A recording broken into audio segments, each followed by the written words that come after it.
angry.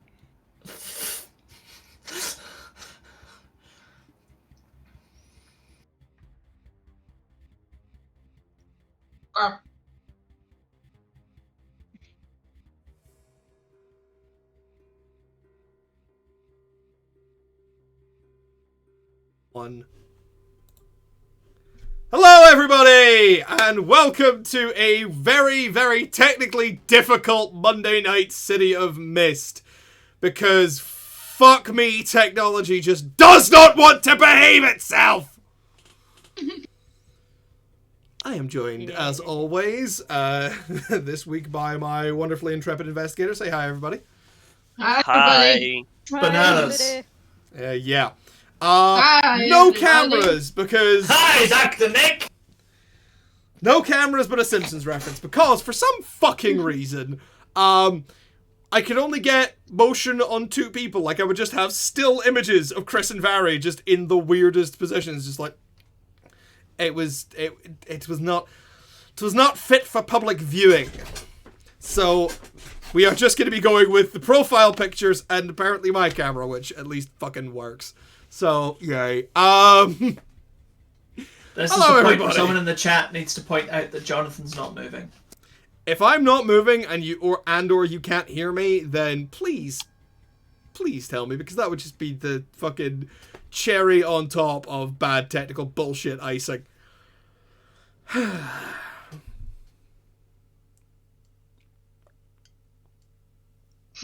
Fraser, you made it worse. Fuck's Stop sake. being Oh my god, just Fraser.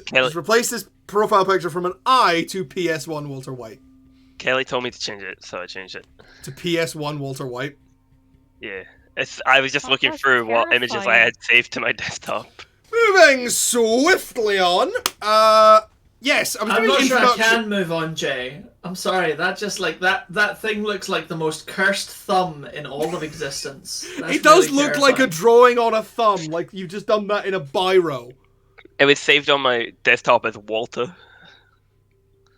Walter! I know, look, I'll keep looking for my desktop. Continue. Meth. Not even once. Anyway. So, this week, as always, I am joined by Chris, who is who is playing Clark, our resident Father Time and safety expert. Vary, who is playing Effie, our nebulous information dealer. Kelly, who is playing Mal, our immortal who doesn't appear to have any self-preservation anymore. And Fraser, who is playing Cal, our apparently weird biro drawing on a thumb of Walter White. Hi. Which is actually pretty in character, to be honest, if you think about it. Yeah. Yes, last week some things happened. There was an overly Italian vampire. There was a mad hospital. Things happened. But why am I explaining this when I can have Chris take it away? It was a bright, sunny day. I'm not really used to those when I'm thinking about my inner monologue, but facts is facts. But then, I couldn't really tell you what most of that day looked like, because I was under. Deep under. General anesthetic is what I was under.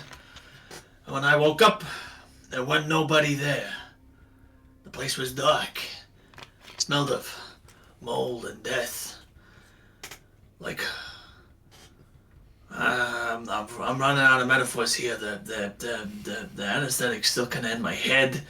I feel a little bit woozy, actually. Oh no, that was it. Mal came in. That was it. And she brought this doctor broad with her that we never seen before. And then suddenly they was being attacked by the fuzz. And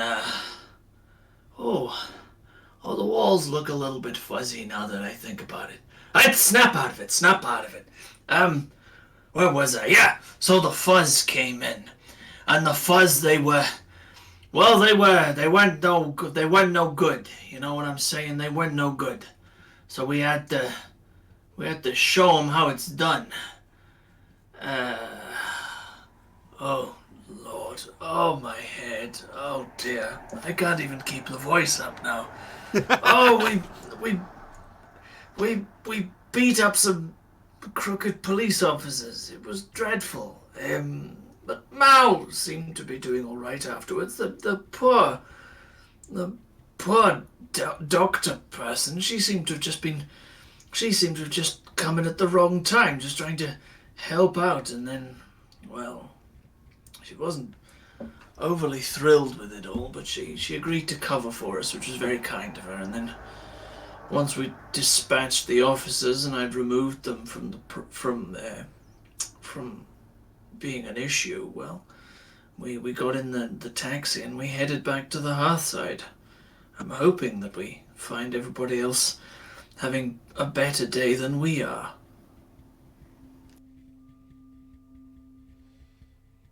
Okay. Yeah, thank you, Clark. Yeah, everybody has, it's been an interesting time. The party is, as always it seems with this group, split. Mal and Clark, of course, have been at the hospital. Effie has been meeting with a lawyer, and Cal has just reached the hospital and gone blundering into a private room containing a couple of figures in black suits. And I think that's maybe where we should start. Oh no, do we have to? I think, hey, I ain't a guy to leave a cliffhanger hanging. That's fair. So Cal, you have just come blundering into this hospital room, and there are 3 occupied beds and 2 guys in familiar black suits standing in the middle, who both turn around to give you mean-ass looks as they immediately realize you're not medical personnel. What do you do? So, do I recognize any of the people in the beds, first of all? 2 of them are behind screens, and the third has their head bandaged, so you can't really get a good look at the face. Okay. This isn't the Clark's room, is it? John and Josephine Clark? The 2 guys look at each other and just be like, no. My bad. I turn around and walk out. Hey! Huh? Hey, I know you. I doubt it. Oh my god, it is you. You were at the restaurant this morning. Hey. This is the guy that fucked everything up! This is the guy that blew the fucking building up! Uh-oh. You're delusional, my friend. They both charge you. Oh, jeez. They're clearly not very bright, I'm just saying. Wait, they're just running at me? Yes.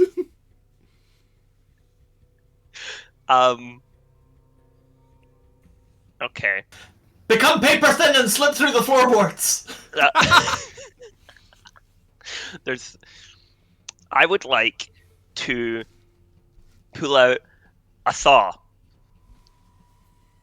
A saw? A saw. You thought you thought? And I saw my saw. I would like to very quickly cut a hole in the ground in a circle around me and fall through the floor. Okay. You can do that. When I finish the hole, I just salute them and then fall. Yeah, absolutely. With your new Toon Physics powers, you can do that. Do I have to roll for that? I actually don't think you do. Wonderful. I love not having to roll for things. think that is. No, I think that might be. I think that's a change the game roll. You're trying to do a thing. Creating an escape route. Yeah, that's a change the game roll. Let me. I definitely have Foundry up already, and I'm not opening it right now. My dude. Last time I didn't roll once, so I forgot. Yeah, that can happen with this game.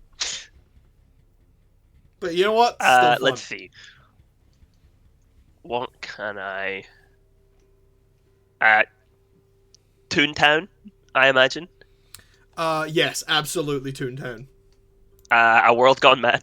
Wait, that's my... That's your weakness. You can do that if you want. I might invoke that in a minute. See where you land. You are cutting a hole in a hospital floor. You're 4 floors up. The circus is in town. This is a funny thing to do. This is absolutely a funny situation, yes. So I will give you those 2.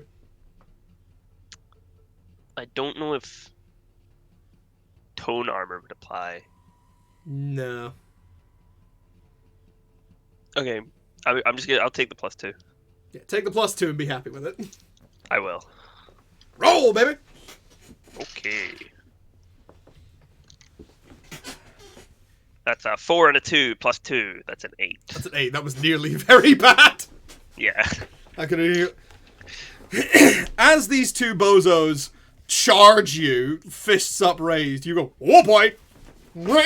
Pull out a saw that wobbles comically as you do, and you just stick it in the floor, just very quickly cuts a hole around you, but bye boys. And you fall through the floor. A second later, reality reasserts itself as you realize that you are traveling down very quickly on just a slab of concrete. I didn't think this through. No, you didn't. Boom! The concrete, which is about that thick, maybe. Which, you know, for anybody who has any interest in civil engineering, weighs approximately an ow amount. An ouch. An ouch amount. I hope I don't land on anyone. There is a crunch and a crash and the sound of electricity sparking. And you, as the concrete slab hits something and immediately tips sideways, tipping you onto the floor.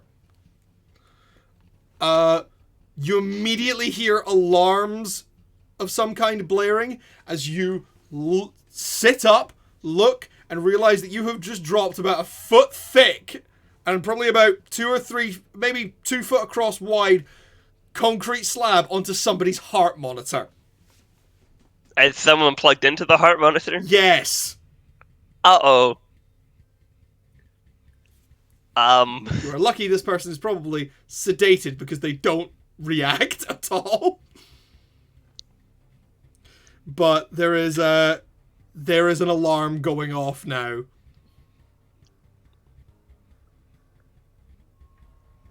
And you look up and you see the 2 guys looking at you through the hole that you just cut.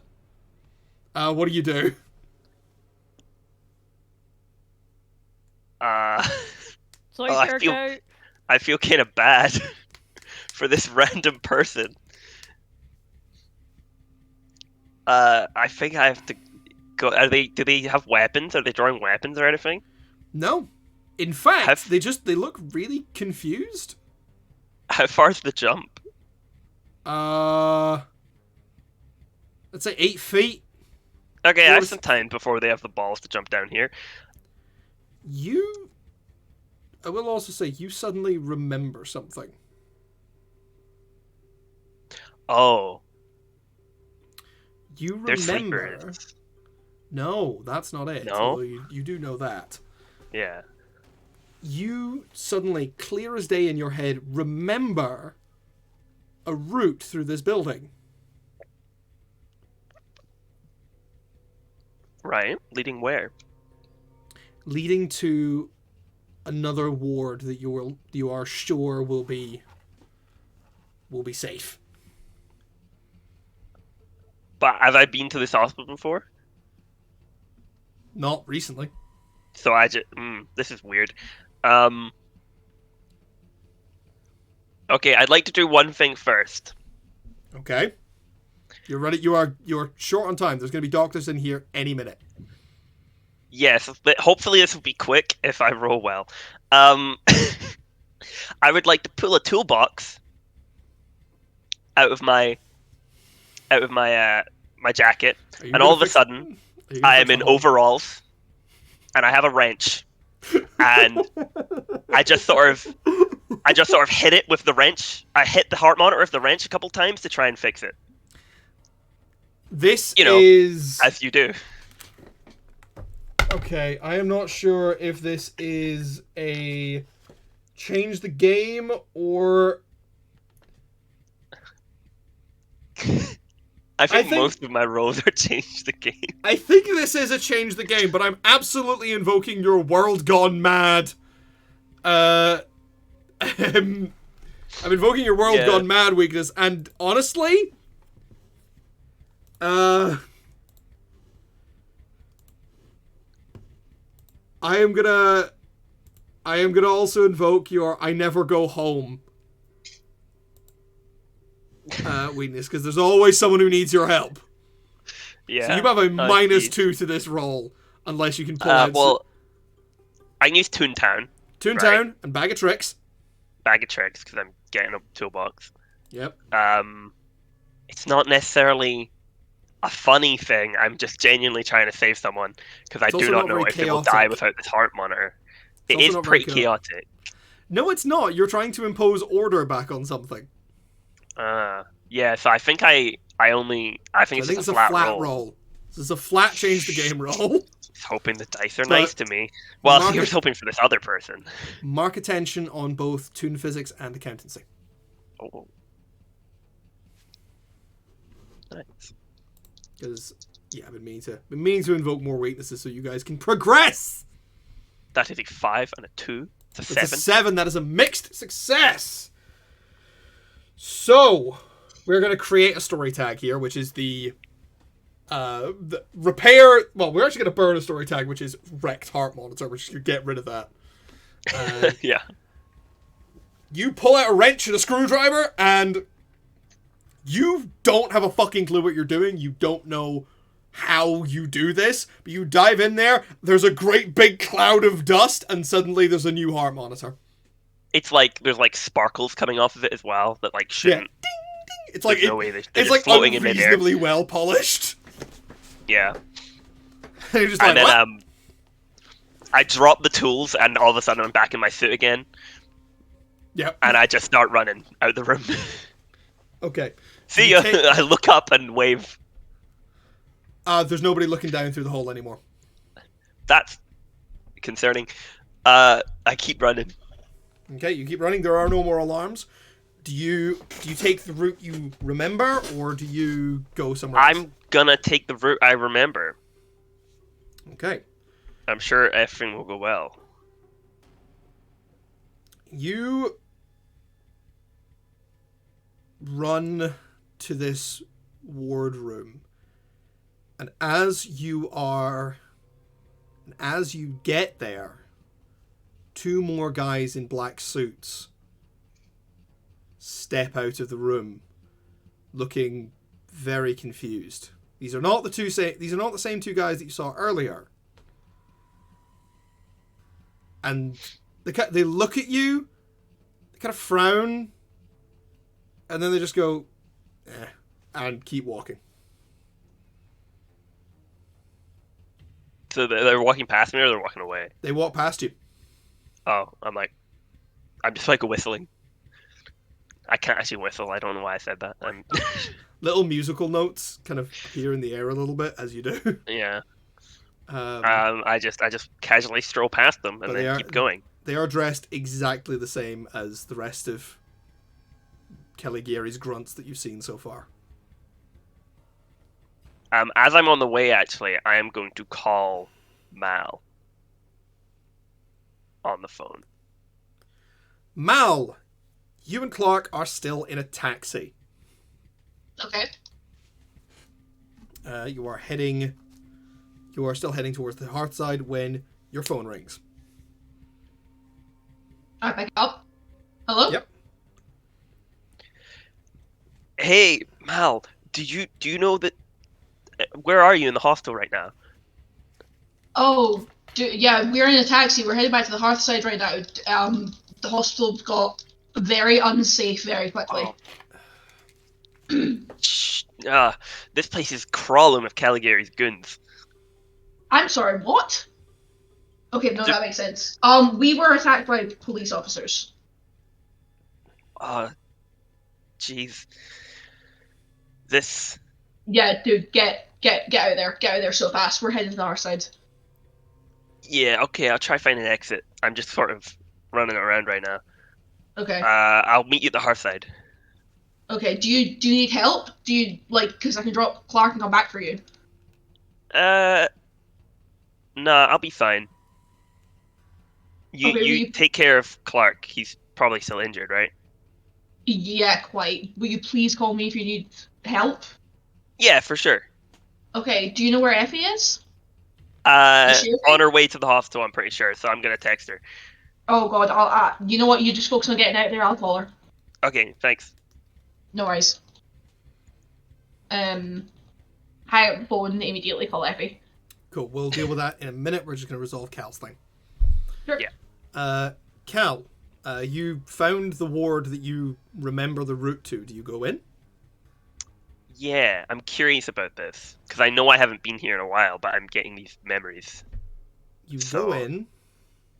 You go in, and it's a room much like the one you just cut your way out of, except there is only one occupied bed and no guards. Ah.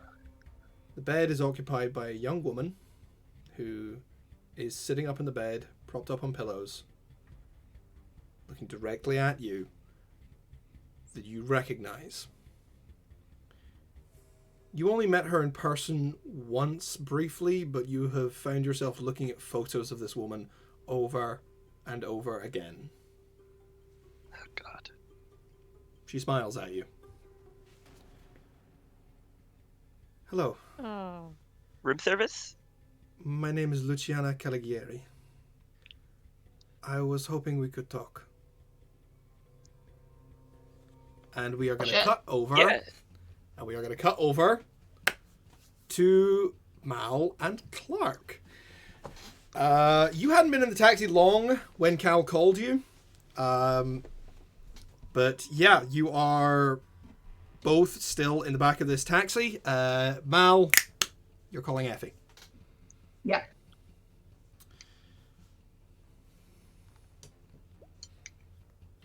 Hello? Hey, Effie, it's Mal. Don't go to the hospital. Me and Clark are going back to the Hearthside. Hospital is not safe right now. Hag. Why isn't the hospital safe now? Well, we got attacked by cops and Cal says the place is crawling with Caligari's goons and he's trying to find a way out right now. He Probably must have best gotten to tell injured and he Alex left. that the police were harassing you. These were not they were not harassing, they punched me. Oh. This goes Definitely tell Alex. beyond harassment, and I don't think Alex is gonna be able to do a huge amount about it right now. I don't want to bother her with it right now. I think they're either they're aid or they're working for Caligari, they're being paid off something, I don't know. But don't go to the hospital, okay? I'm bringing Clark back to the Hearthside. We can look after him there. But we can't be in the hospital right now.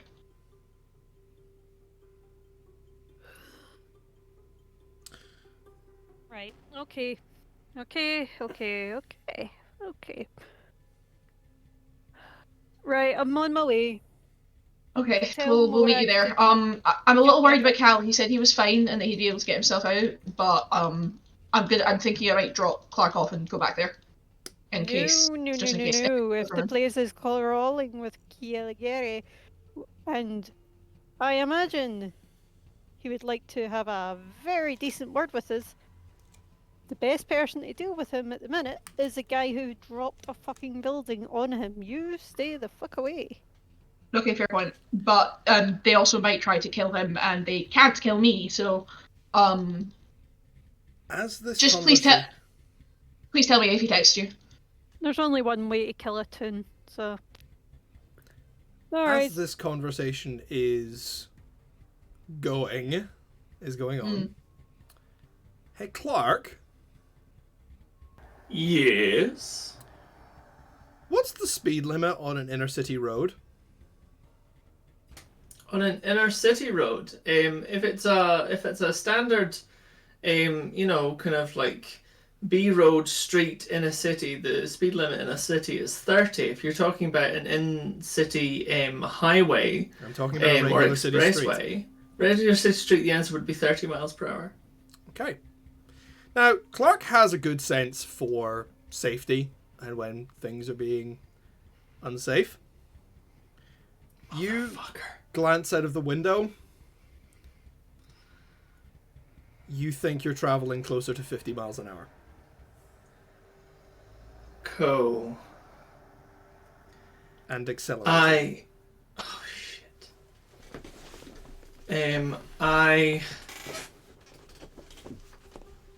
Right, Effie has just finished her phone call. Mal, are you still on the phone? Yeah. Oh, sorry, Mal and Effie. Oh, fuck, my brain. Mal has just finished I her mean, phone I can. I think we're about good there. So. Cool. Clark. Clark nudges her. And leans in, uncharacteristically close to say, I think we might be in the wrong car. Mal looks up and looks around. Effie, while I've got you, as well. And Jay, do I know where we are? Do I know the city well enough to be able to tell where we are? You're moving very quickly, so it's a little hard to pin down your location. Any landmarks? Yeah, like you can tell where you are. You're not really very close to the Hearthside. Okay. Effie, whereabouts are you just now? I'm just about to leave the lawyer's office for a case that we've got coming up. Okay. Jay, are we anywhere near that? You seem to be traveling towards the southern end of the city, which is where Effie said she was going. Cool, okay. Oh yeah, you know what? We're actually really close to you right now. Hey, mate, you can just let us out here actually. Taxi driver doesn't respond. In fact, no. Hello? Taxi driver does respond. He just kind of leans, and you're now traveling very fast. And he says, "When you see him, tell number one he was too direct." And two things Motherfucker! Fuck. No, okay. Two things happen. Oh. Firstly, Clark, you suddenly... Jay, I haven't got another character genned up. Chris! I'm describing the scene. I'm gonna die. Clark, you suddenly feel a pair of arms wrapping around your chest from behind. And in that same second, the taxi, traveling roughly about 75 miles an hour, plows into a brick wall. May Clark. I just say something? Sure. Because the second that sentence leaves his mouth, because the first thing I was going to say is, "Not my friend, you motherfucker," and then the car can crash into a wall. Yep. Clark, Yes. you are sitting on a street corner. Look, kind of slightly collapsed against the lamppost because your legs aren't great right now. And you can see the wreckage of the taxi. Standing over you is a thin man with his hands on his knees, breathing like he has just sprinted a marathon. Okay, I'm going to say to him very calmly, I'm sure that you have very good reasons for behaving the way that you do, and don't get me wrong, I very much appreciate not being killed horribly in a car accident, but you should run now, or I will kill you. I guess that's all the thank you I'm gonna get. Look, that was not the plan. I just tell her 4. that wasn't my idea. Okay? I will pass that on. 3. Cool. Bye. He vanishes. Wonderful. Oh, God. Is there anybody around about me? Yeah, there's a couple of regular, just people who are walking by, most of whom are staring at the taxi that just mounted a curb and plowed into a building. Excuse me, can someone help me up? My friend was in that taxi. Can someone help me up, please? Yeah, a couple of people, sort of grab you under the arms, like, shit, man, you okay? Not really. Help me. We need to see if she's alive, if she's okay. And I start kind of force them to, like, move towards the taxi. Okay, Doing my possibly least convincing but best, oh dear, I'm injured impression. I mean, you are still pretty hurt. You are injured. Well, I've been through hospital. Mostly what's in me at the moment is, like, drugs. Well, yeah, drugs you are and injured, you are still recovering. You don't feel anywhere near as fast as I do, dude. It's been like less than 24 hours. It's been like less than 8 hours, I think. It's been less than 3! The building blew up. But I would like to remind you all that, like, I am clearly bandaged up if I've been in the hospital and been, you know, under anaesthetic and through an operation. Dude, you have so wrecked all your stitches, that's all I'm saying. Oh, that's definitely true, but, like, I look like someone who's already been to the hospital. That's fair. I don't look, rather than the victim of a car crash. So I'm just kind of like, I don't know, winging it.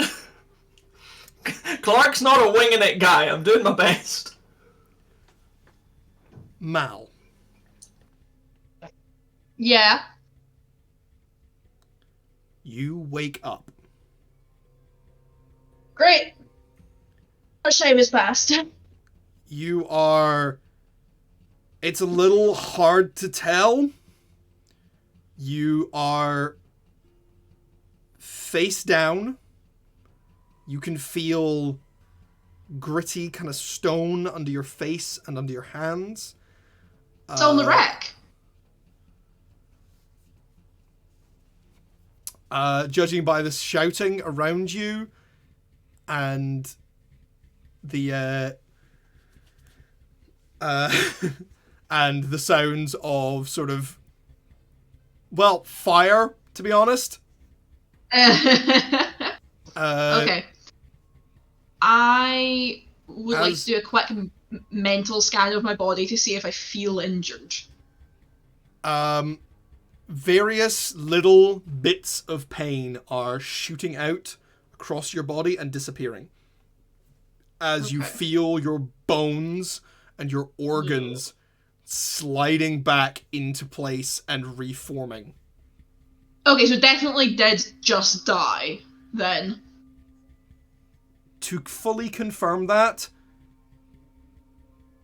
your neck rotates back into place and you realize that you actually were on your back the entire time. Oh my god, that's so nasty. Why was I awake for that? Because the brain wakes up before the body at times. Oh, I know, but god, if my neck was twisted, could it not wait for my brainstem to... You horrific. are now looking up at a face. Is it a face I recognize? No. Which one are you? You're looking at a young woman in a red dress. She crouches down over you.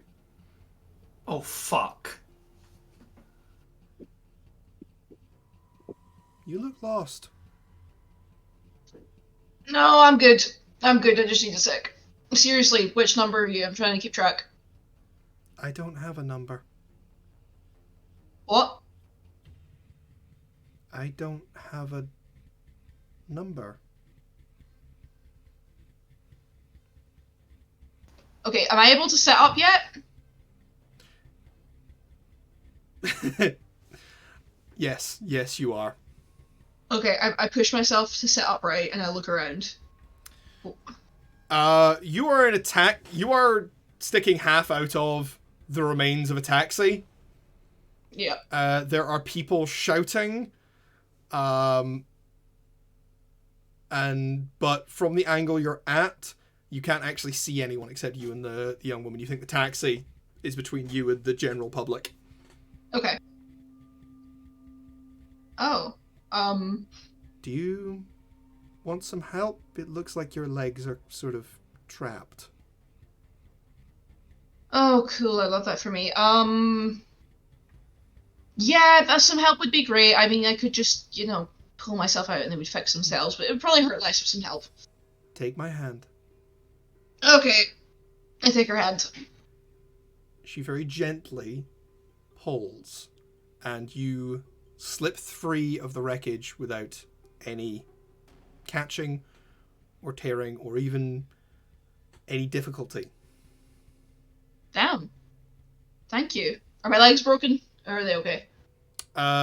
One of your ankles kind of wiggles a bit and snaps into place. Cool. I, slowly get myself up and test my weight on it. Yeah, you're fine. Does the sun look like it's moved much? Not really. No. I'm just, kind of testing my weight on that ankle going, damn, that was way quicker than last time. Thank you so much for your help. I'm Mal. Moran calls me Red. Oh, you're Red. Hi. Hi. You seem lost. I was a little, yeah. Help. Shall we find your friend? Yeah, let's. Thank you, Red. She stands up and takes your hand, and for a second, just a split second, the city disappears. You are standing hand in hand with this woman, this girl, in a forest of dark greens and wooded trees, and a sound, an indescribable sound made up of hundreds of thousands of smaller sounds that come together to form this cacophonous crescendo of background noise that only happens in a place that is so full of life. And then you're back in the city again. Awesome. Let's go find your friend. And still holding your hand, she skips round the side of the round the back of the taxi. I would also like to point out, of the driver there is no sign. Figures.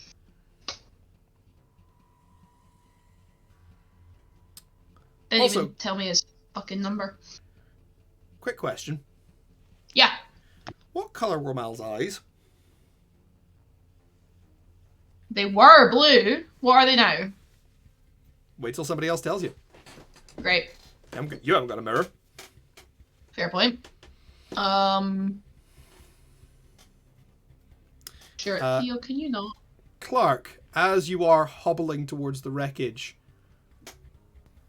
Aye. you see Mal and the woman in the red dress skip round the back of the taxi.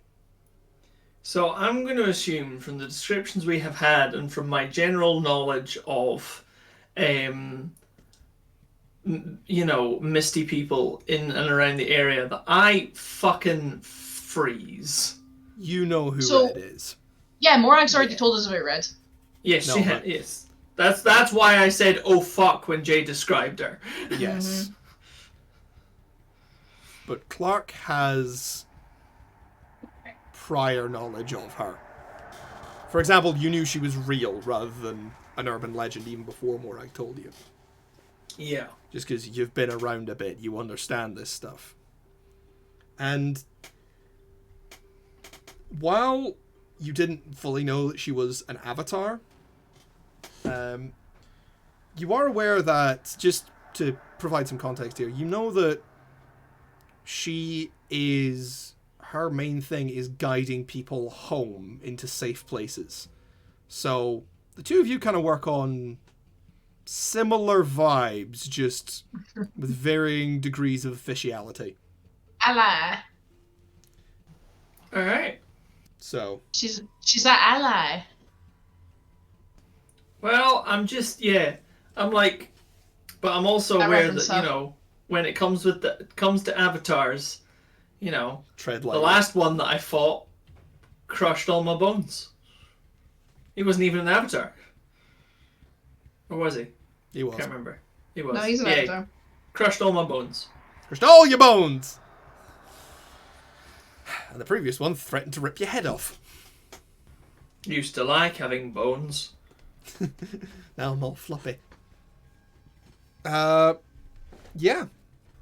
So you see Mal and Red. What do you do? After an initial freezing and realizing that my original plan to try and get close to the wreckage and clue Mal in that she needed to act super injured because she's just been in a horrific car accident and there's a whole bunch of normals around, that plan clearly isn't going to work. Oh, So- please. If they're sleepers, they'll see something that makes sense to them anyway. Well, that's good because Clark Oh my is, God, as it's a we have miracle! established, bad at riffing. So, whoever shouted, "Oh my God, it's a miracle," Clark responds, "Yes! A miracle! Mal, you're okay, you're alive! That's wonderful!" You hear the two people who are kind of carrying you just go, she must have bailed out at the last minute, man. Holy shit. Yes, that sounds very plausible. Yeah, I'm okay. I'm okay. Sure. I come over and I help. I take one side of Clark and help hold him up. Thank you. I'm all right. My friend and I will just maybe we won't get another taxi. I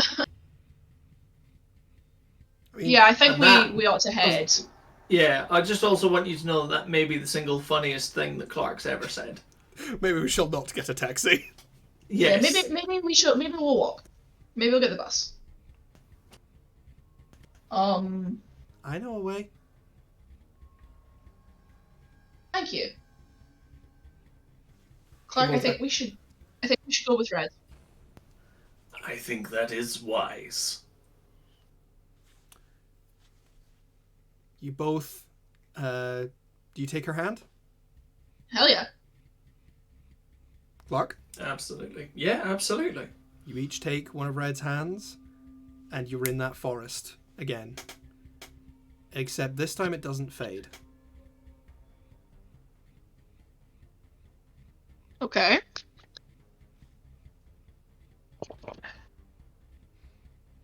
Come on. Let's go see Grandma. Although, don't tell her I called her that. She always gets really cranky when I do. Okay. Yeah, fuck it, we follow her. She leads you down a forest path.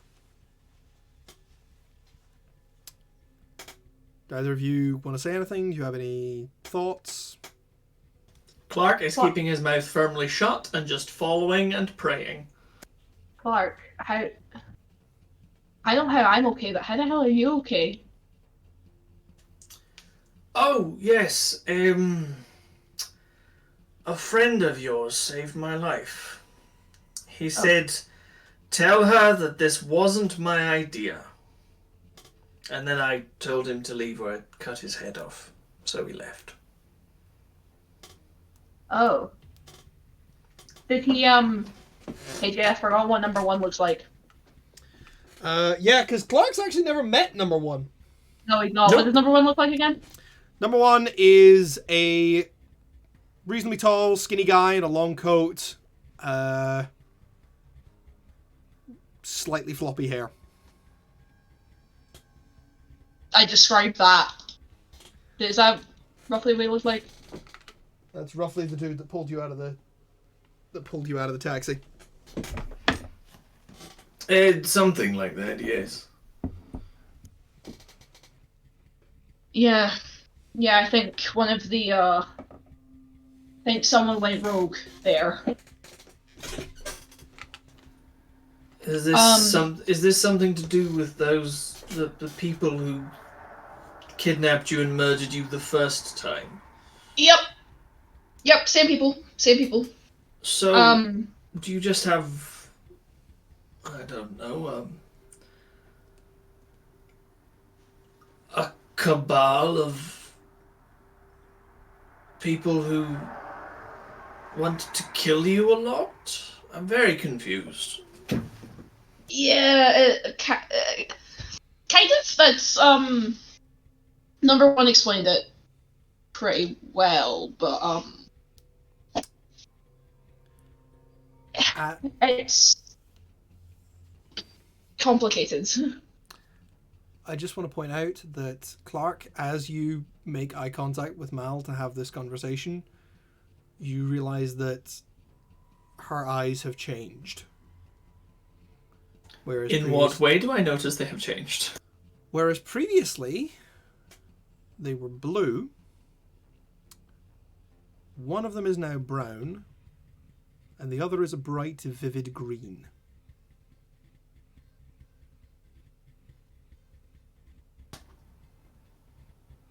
I say nothing. Thanks. Yeah, it's complicated. Cool. He kind of explained it. Apparently there's a group of us, and we all have numbers, and I'm one of them, and they're trying to help me come into my power. And apparently the way to do that is to murder me a bunch of times. Number 1 was kind of nicer about it, though, than this guy. I really don't... They're not supposed... They're not supposed to involve other people, or at least I didn't think they were supposed to. If this is about me, then they should keep it to do with me. I'm so sorry that you were involved in this. Well, I'm still alive, so I can't really complain. He said it wasn't his idea? That was the thing he asked me to relay to you.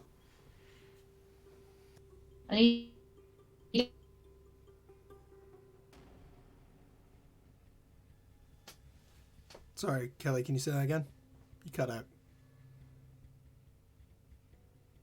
The team. Sorry, can you say again? I guess they're not much of a team. Which is, good to know.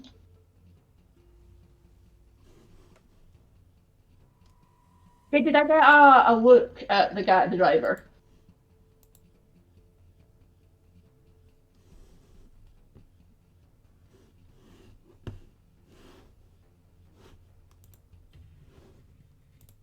Sorry, what? Did I get a good look at the driver? Not really. Yeah,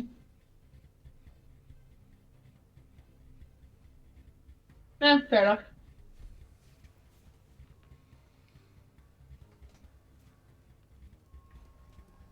Okay. Sorry, I got a little bit distracted there for some reason. I got a Skype request from someone I've never met. I mean, love that. Yeah, it's never fun.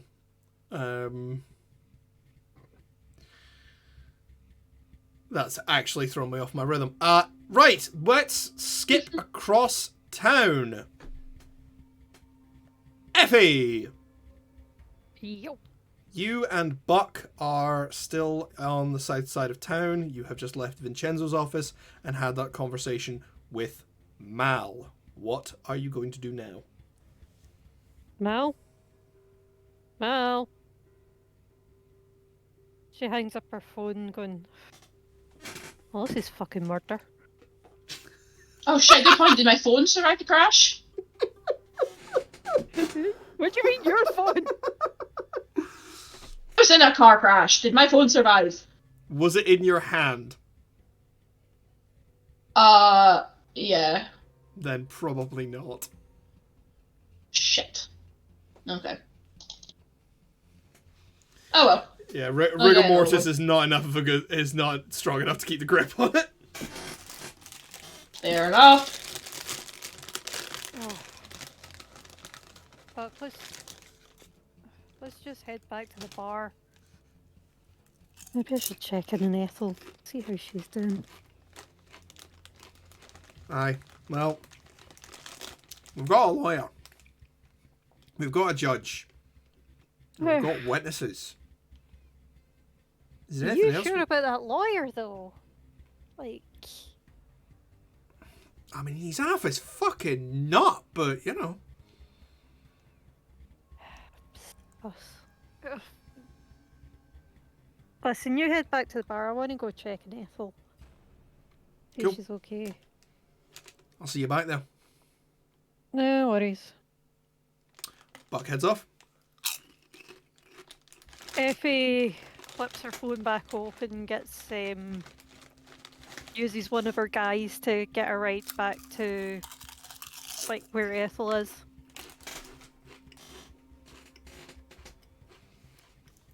An unmarked car pulls up. Driven by one of 1,000 familiar faces. Alright. She gets into the car going, alright, how's your night been? I've had worse. And you start driving. It doesn't take long to get you back to the Hall of Records. And you go up the steps. As soon as you go through the front door, you immediately clock Ethel behind the desk. Despite her advanced years, she is fully doing that classic sort of sitcom secretary thing of sitting with her feet up on the desk, filing her nails. Effie just gives a weak smile as if to say, reassurance of one constant in my life. She looks up. You alright, dear? I didn't think I'd see you back here for a while. Oh, Ethel, give me a cuddle. Oh, dear. She just starts to cry. Ethel gets up, gives you a big bony hug and pats you on the back. Oh dear, You smell like a vape. Why do you smell like cotton candy? Trying out a new shampoo, dear. You talk shite. Best ever. Well, saving present company. Oh, she sits down and, like, next to her. Come on, tell old Ethel what's going on. I don't even know what's going on anymore, Ethel. Like,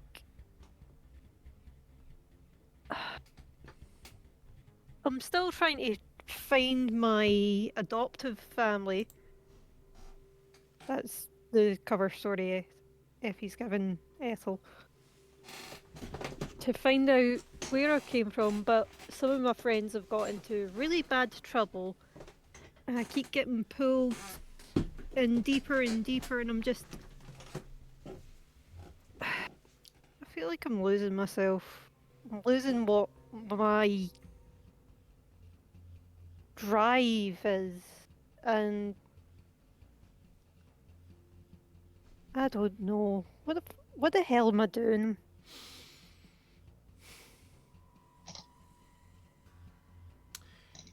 You're doing your best, dear.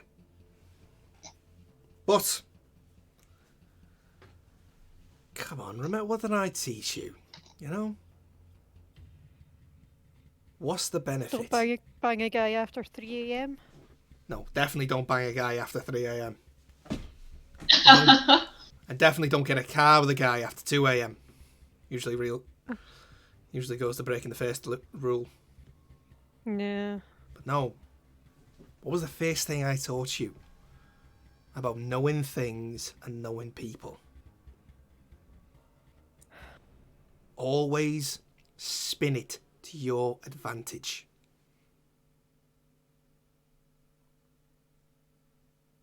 We haven't got much in this world. People like you and me, we're not stronger than anybody. We're not killers. We don't have, ribbons and ribbons of resources, hundreds and hundreds of pounds at our disposal. Effie kind of blows her nose at the "we're not killers" moment, going, mm.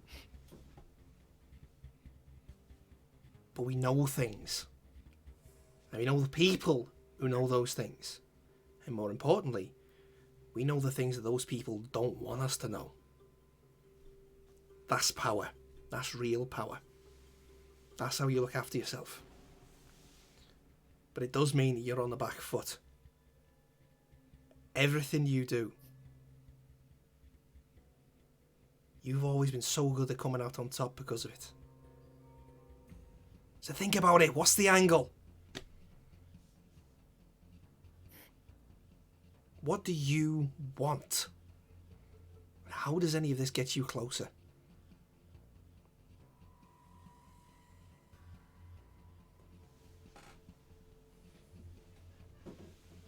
I want to know where I came from. And I don't want to lose my friends and Cal.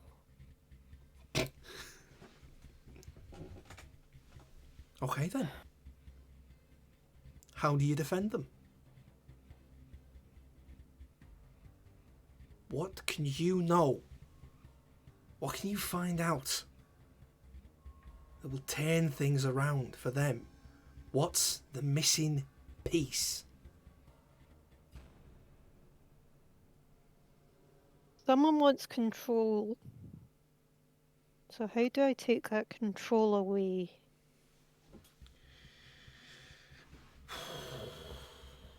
Well,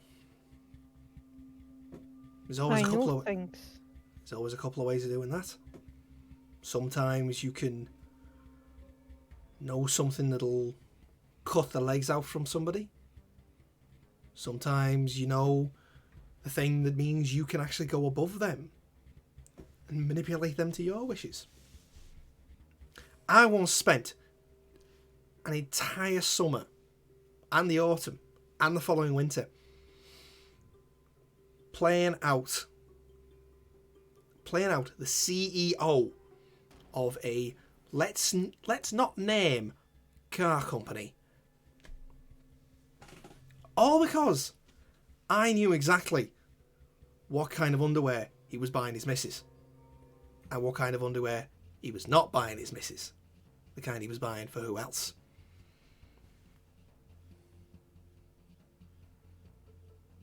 Little things.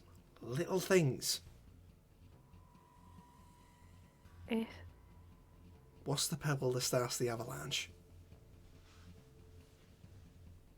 I know a guy who will help me defeat Marco and get what I'm after. Now that is going to be a roll, because that is a pretty big ask. That's fair. So we are going to roll to change the game. Bringing up my sheet. Okay. So, let's have a look. Stop holding back. I don't think this is quite a stop holding back. We're not Alright. quite at the level of a stop holding back. This is gonna be a change the game roll. Change the game. Okay. Yeah. So covers the entire city unconscious network.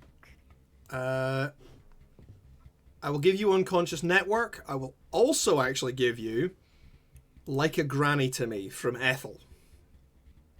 Ooh. Ooh, fun. Because you are working off a conversation with Ethel and some inspiration. So, what we will say here, similar to your stop holding back roll from earlier, but with less stakes. If you get a 10 or above, a full success, then you will find somebody who can very directly help you with this. If you get a mixed success, we're going to go indirect. If you fail, that's going to be nobody useful. Okay, that first dice is a 5. That next dice is a 3. That's a 10 plus 2. That's a 12.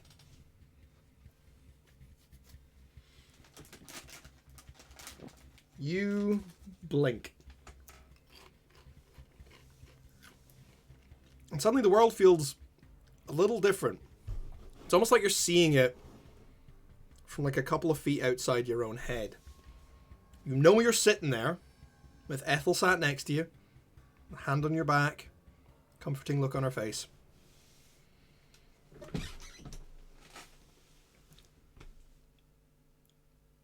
And then your mind blurs. Almost like you're moving, almost like you're standing on a subway train and you're watching the platforms flick past you again and again and again. People start appearing, images in your mind. People that you have met throughout this. Clark, Cal, Mal, Morag, Buck. People you know, people who can help you. And then things get a bit broader. You're seeing people who are a little more incidental to you. Quentin, Doug, Gladys, people who would maybe be, who you would maybe have to ask of something, who would maybe ask something of you in order to get their help.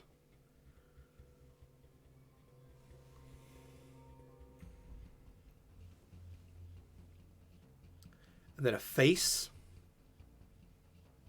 a name, and weirdly enough for you, a location all appear in your head.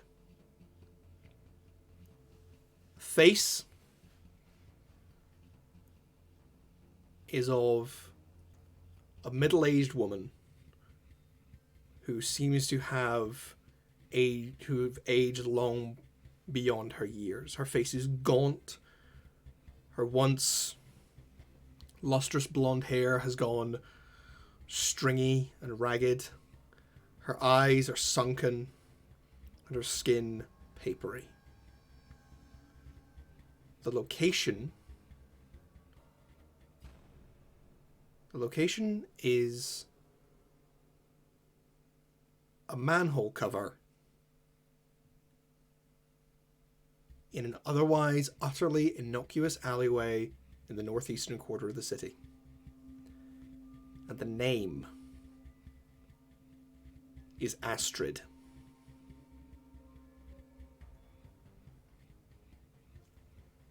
Astrid.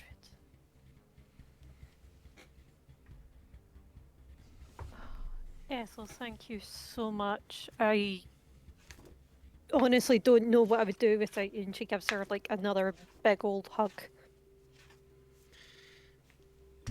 You certainly have far more problems, dearie. She gives you a big hug, and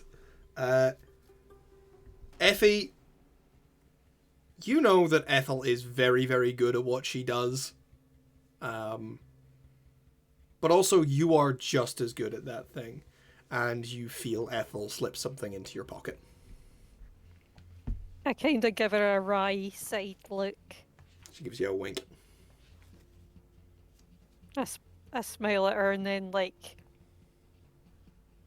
go outside to hail, like, the next ride to take me to this alleyway. Okay. Wait, no. Hang on. No, I need to do this by myself. Let's go. Okay. You get in the car. You check what's in your pocket. Yep. It's a flask. I just kind of slide it out. What? It's a flask. A full one, by the feeling of it. Effie just kind of has a small laugh to herself and puts it back in her pocket.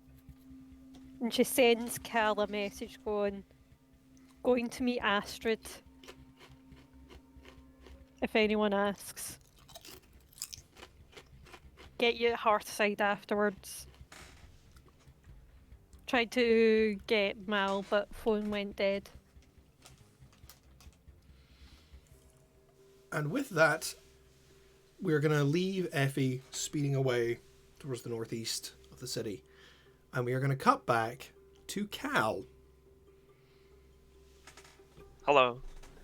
Cal, you are standing in this hospital room, alone, with a woman who has just introduced herself and you recognize to be Luciana Calighieri.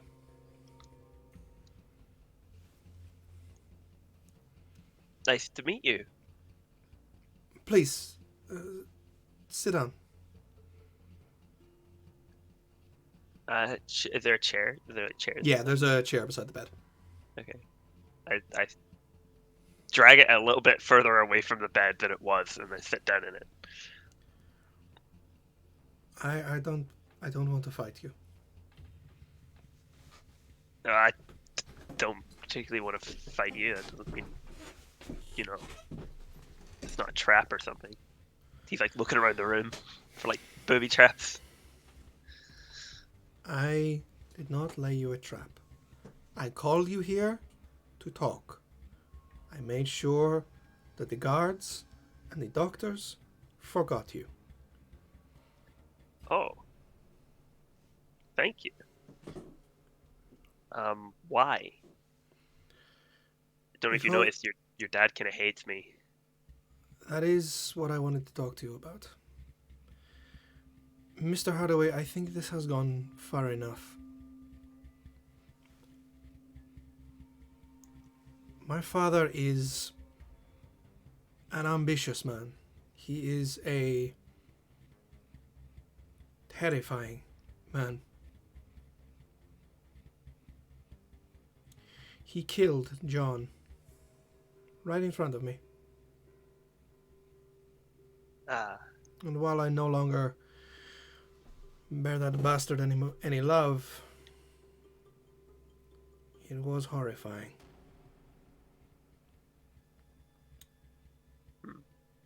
See, I was kind of under the impression that you were in on that. No. I see. When I told my father what was happening and what had happened, I underestimated the rage he would fly into. But after you came to the restaurant and you so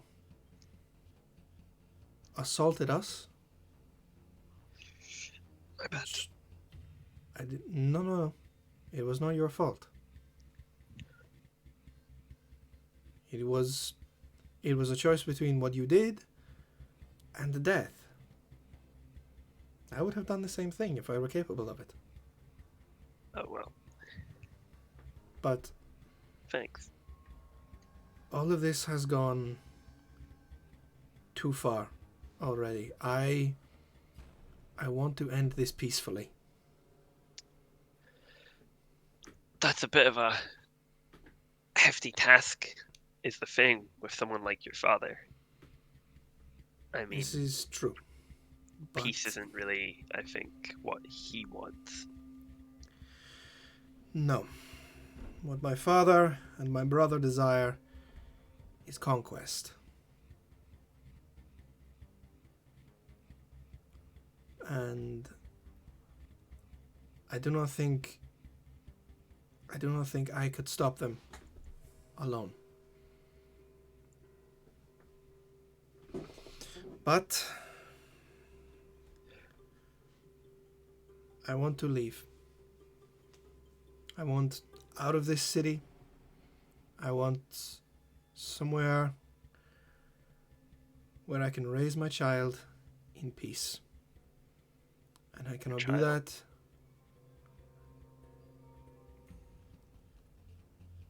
That is why my father killed John Henderson. Ah. Holy shit, fucking plot twist. Cal like rubs his temples. Jeez. He found out I was pregnant and that John was planning to flee.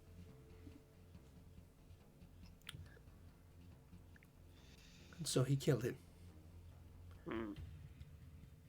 But even this act of love for his daughter, he could not help but twist it into some way to advance his ambitions.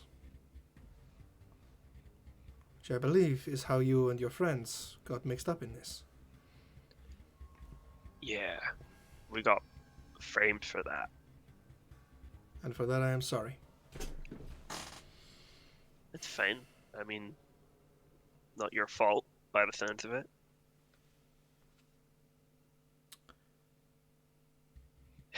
My father in particular was only really after one of you. The woman, Effie. Yeah, do you know why that is? Because Effie is one of the most dangerous people in this entire city. Can't wait to tell her that. Jeez. She's... Information is power, and she has access to all of the information. Her ability to know anybody for a reason could be devastating to a criminal empire. And if she decided to turn against my father on a whim, she would become a dangerous variable. And she is known to act only as an independent agent. She was too dangerous to be left alone. So your father's really good idea was make her my enemy instead. My father's And idea give her was, teammates. My father's idea was to set an avatar on her and kill her. Yeah, yeah. I guess he didn't really anticipate the three of us being thrown in with her. No, he was not pleased about that. Well, good for us, I guess. I mean, I have skills and information that could be useful to Effie. I wish to speak with her. yeah. Please. Yeah. None of this is your fault. I don't want you to... I mean, assuming you're telling me the truth. You seem like just as much a victim in this. Well, maybe not just as much, but you're a victim also. Would you mind providing me some information in exchange? Because, as you say, information is power. Yes. What do you want to know? Well, I guess just who we are up against. We know of Marco. There's that big guy that was at the docks. Your brother, of course, the fire starter. Alessandro. And and your father. Do you have anyone else misty on your side? My father has been very particular about his associates. He keeps the upper echelons to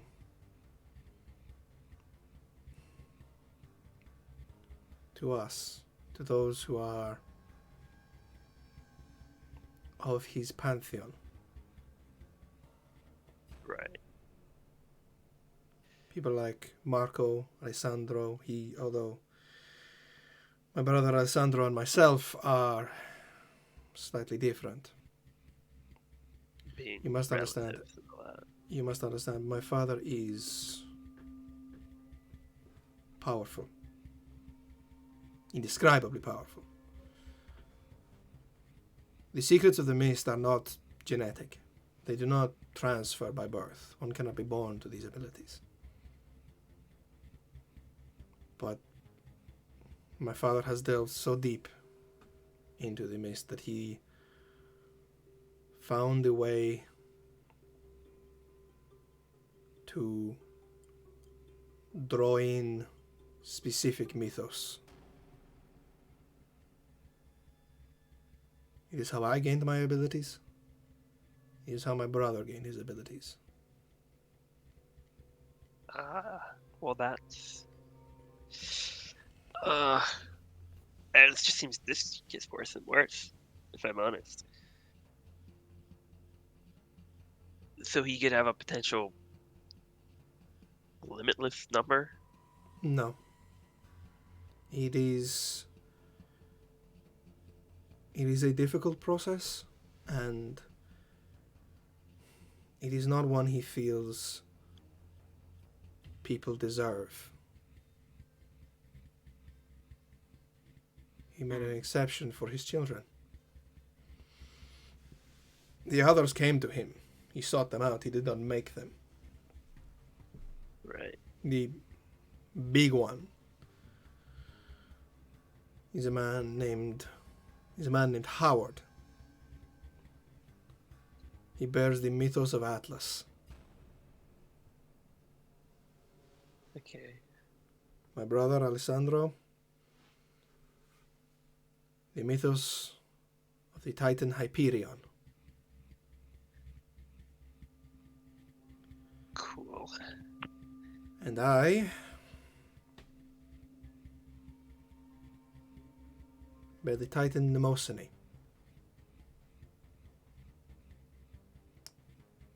Okay. And I will tell you for free, possibly something you have been wondering.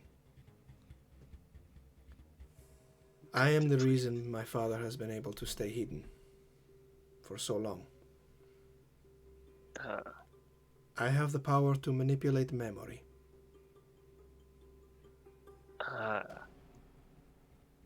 So everyone who keeps saying they saw him die, they didn't actually. You made How me he think that. survived, I do not know. But every instance since then, I have made people forget him. Until he was strong enough to return. I see. Here's the thing, Luciana. You say you want this to end peacefully, but I don't see how that's possible with your father alive. And killing him isn't entirely peaceful. I'm not entirely sure we have a choice. He's dead set on taking this city for himself. And I've already proven his existence to some people who aren't going to let that stand. So I don't exactly have authority over these people. I don't even really have much. I don't really have much of a say in the small little group that I'm in.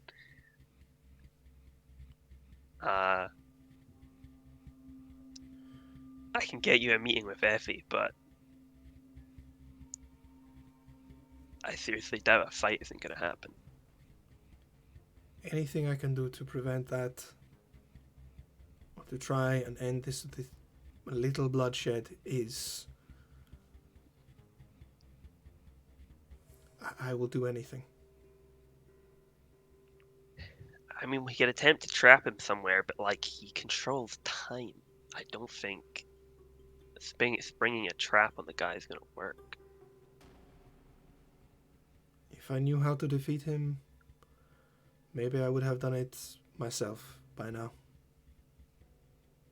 The other thing is, for us to survive, the four of us, we need to prove to the sisters that your father killed John, and that means that Tiffany isn't going to let up on him, and that fight is inevitable. I can help with that. I cannot help prevent it, but I watched him kill John. So you would be a witness for us? I could testify.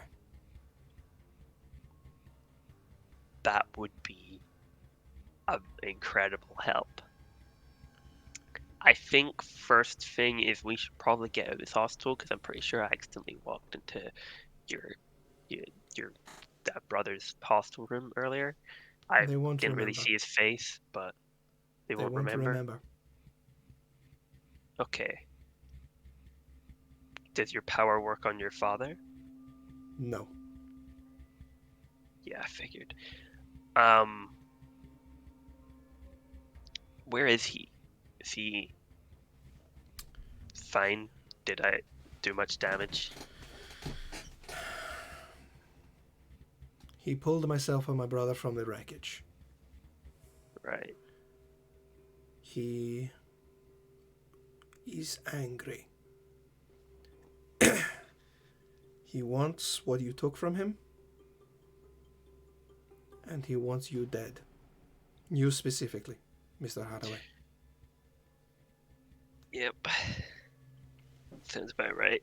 Might as well paint a target on my back while I'm at it. You insulted him.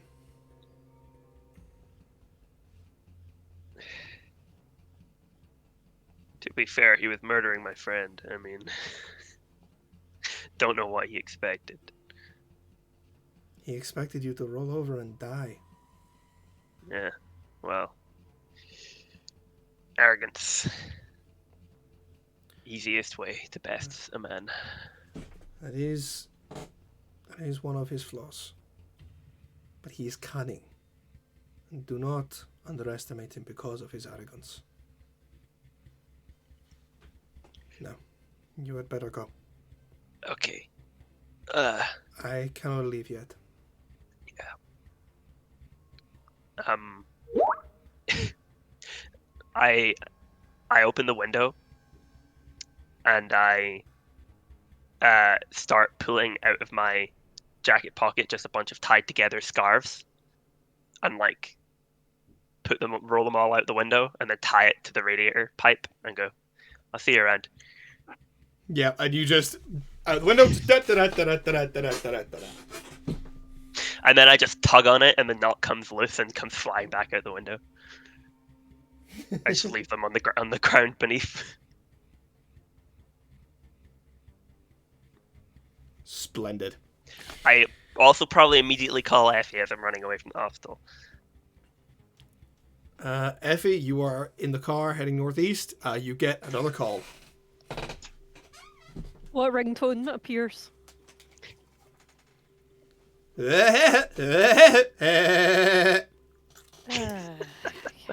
Terrible. Hey, Cal, Fuck did you get want my from me? message? Huh? I sent you a text. No, two people talked at once. I didn't hear what either said. I said, "The fuck do you want from me?" And Effie said, "Hey, Cal, did you get my message?" Okay. Yeah, I did. Listen. I just met with Luciana. What? I went to the hospital to find Mal. Turns out Mal wasn't there. I was, finding an exit, running away from a bunch of guards, and Luciana sort of led me to her. And we had a The conversation. Don's daughter, who it turns out we were trying to track down, Yeah. led you to her. Yeah. She wants to testify against her father. So that's pretty big, right?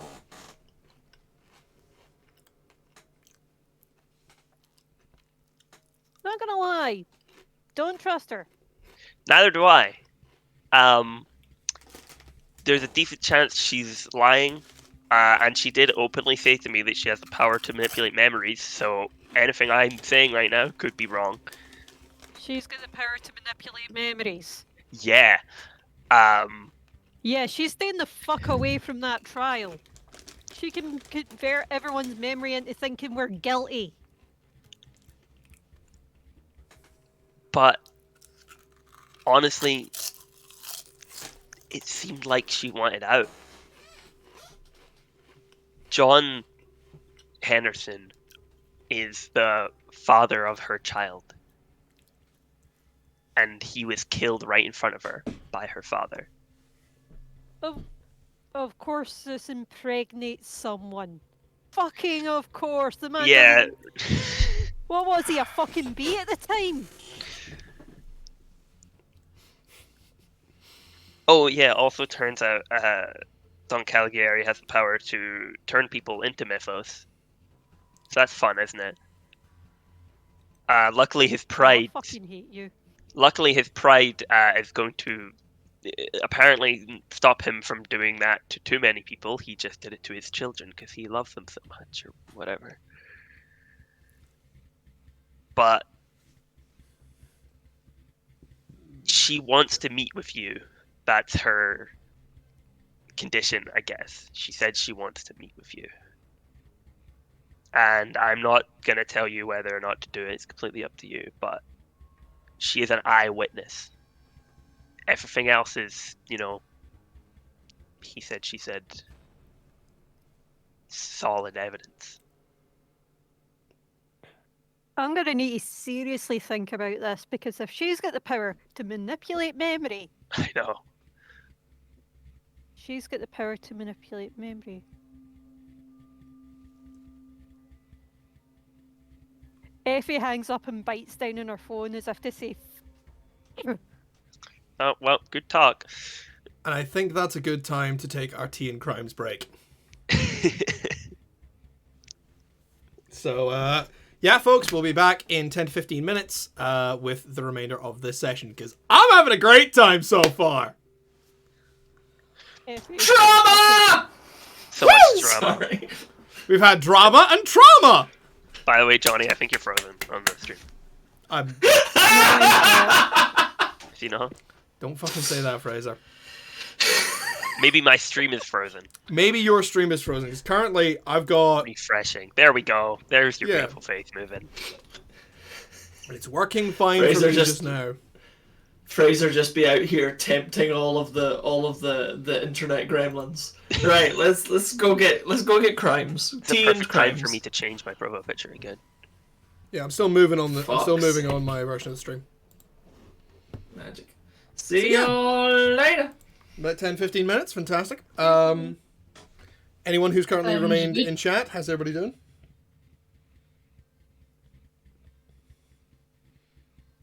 I'm doing good. I'm also just going to sit here and check my messages for a minute.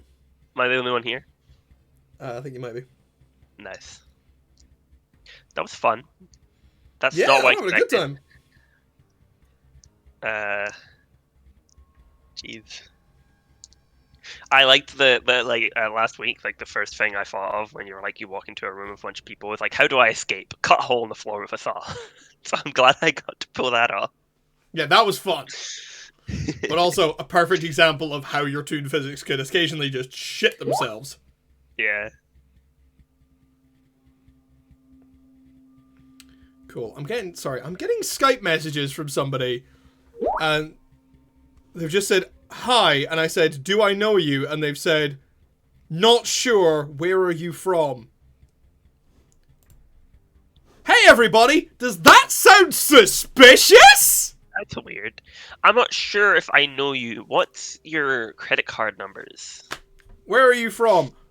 Yeah, so somebody messages you out of the fucking blue with an unidentifiable profile picture, because it's not a human face that's on that, it's a couple of kittens. Wonderful.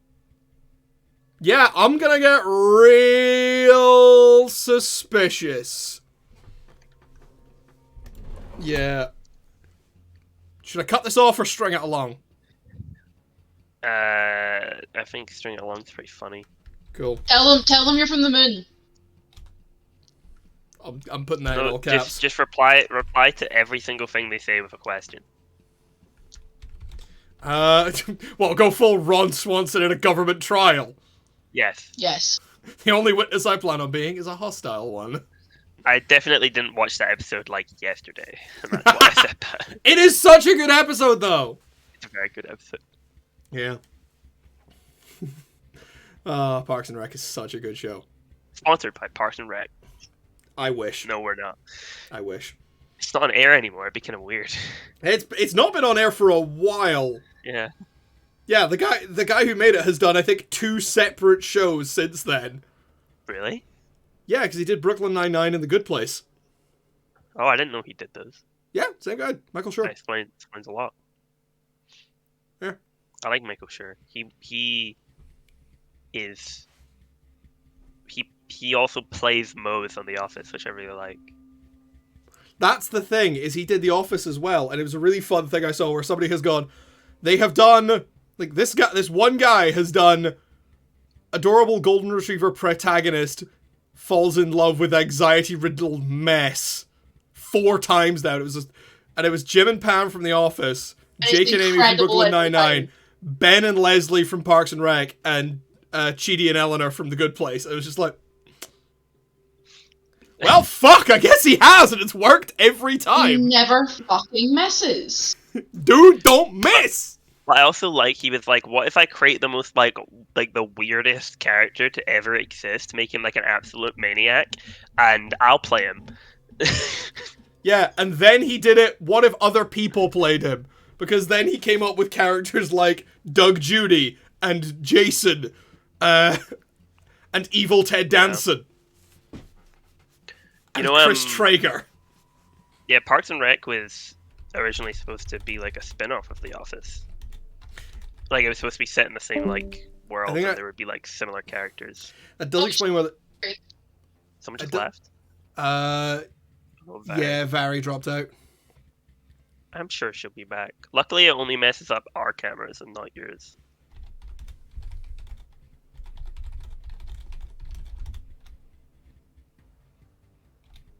But we can see a tiny bit of your camera in my slot now. Stick your hand over there. Whoa.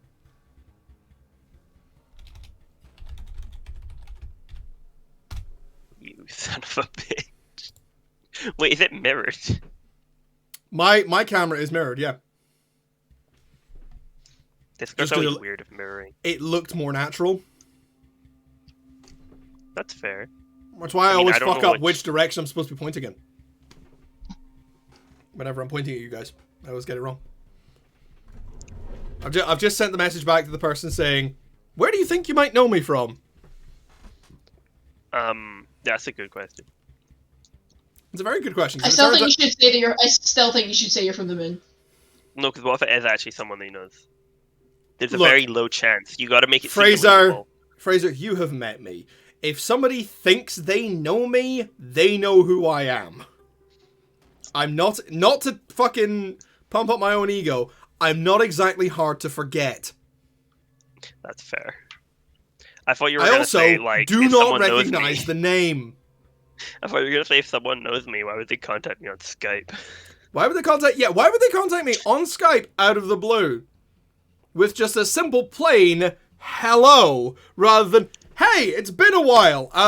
Not sure if you remember me, but bleh. That would make more This sense. is some fucking phishing bullshit.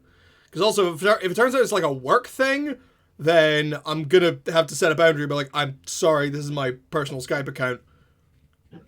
Don't contact me this way. Yeah, it's fair. This is not for business. This is not for business. Because also, this address isn't publicly available. So, how the fuck did you get it? Unless you either know me, or you're using a random phone number generator.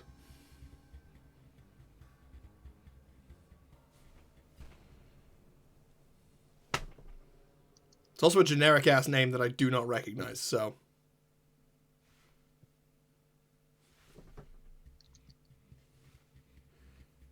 My friends are playing Counter-Strike Go, and I just messaged one of them, shoot the other one in the head, and he went, did it. He was so fast. Shoot him in the head! Done. I went like, shoot Oliver in the head, and he was like, done.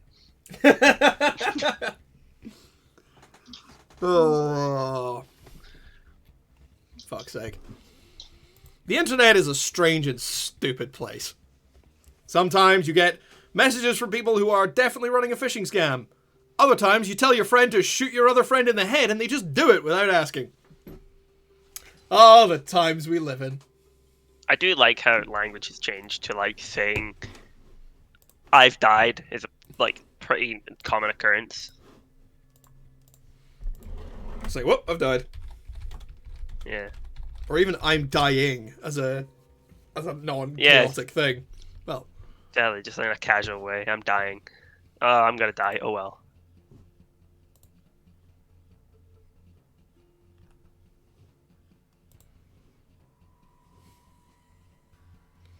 Dude.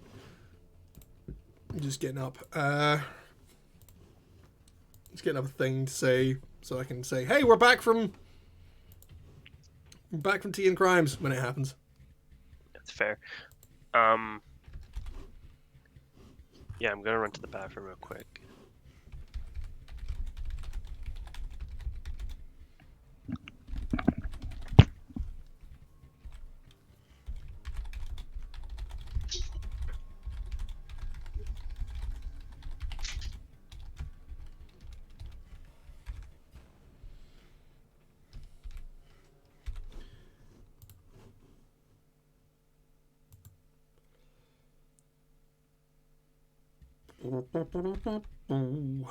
Yeah. I'm honestly curious to see what this Skype thing turns into, because I have been burned before by scam artists, and I'm not willing to entertain this kind of bullshit. This is not my preferred flavor of bullshit.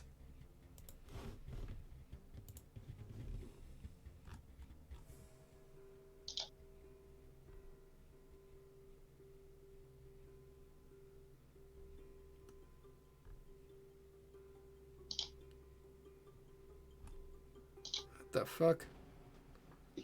Gonna have to look that up at some point.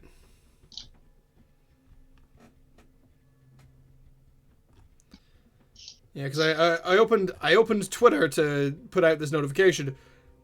Scroll down just a little bit, and someone in my network is saying, I never thought in the year of our Lord 2024 the discourse would be Nicki Minaj versus game developers. Like, okay, that's a new one for the calendar. I'm gonna have to look that up at some point and find out what the fuck's going on.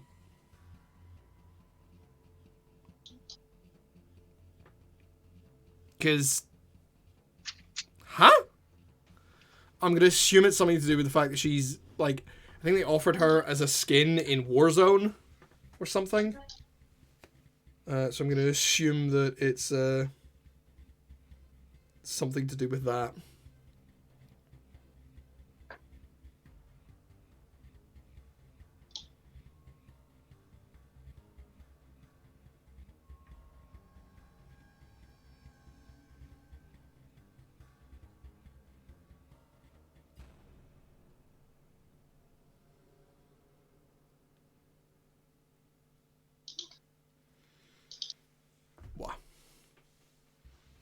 Also, I'm really hoping Vary comes back in and hasn't accidentally disconnected because I'll be a little bit wee if she has.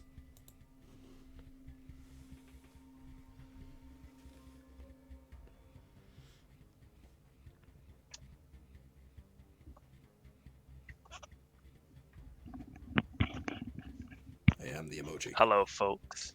Hello.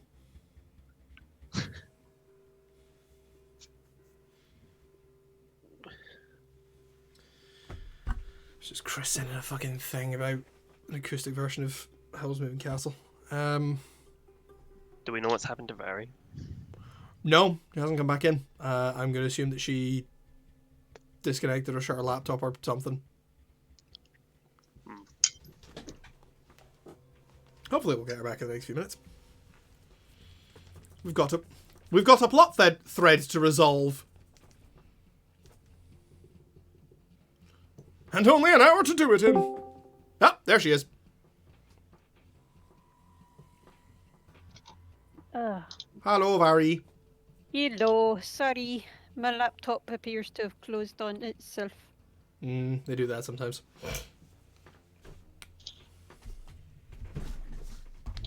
He's okay. And it's ski with. What the fuck icon have you got now, Fraser? It's PS2 Group. It's PS2 Gru. PS Group. PS Gru. I could change it again if it's still not satisfactory. It's better than the last two. Fucking Gen Z, man.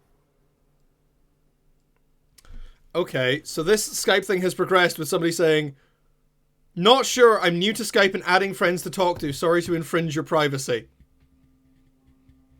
Oh, they're just adding random people. God's sake. Okay, cool. Friend! Friend?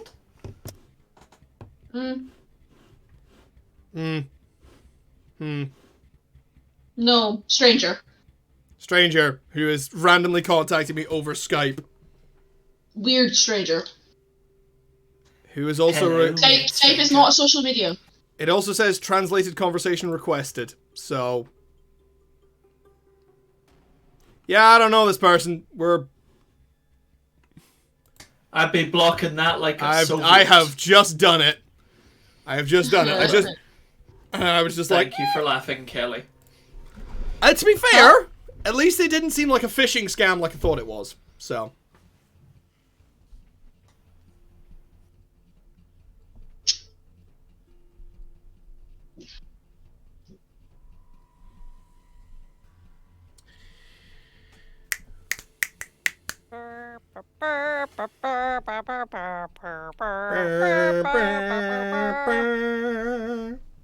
Right, are we all back?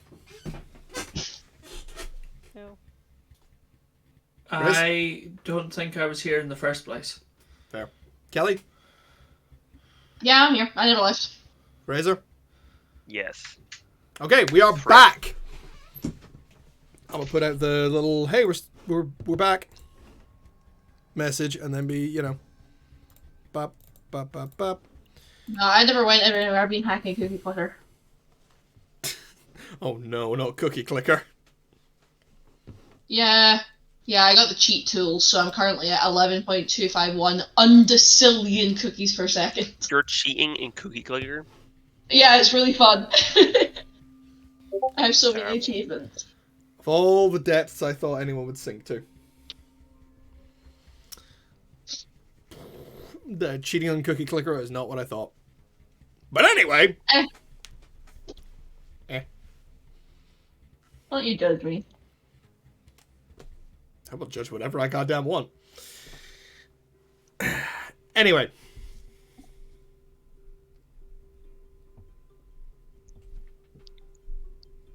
Sorry, I'm just writing my to-do list for tomorrow, I just realised.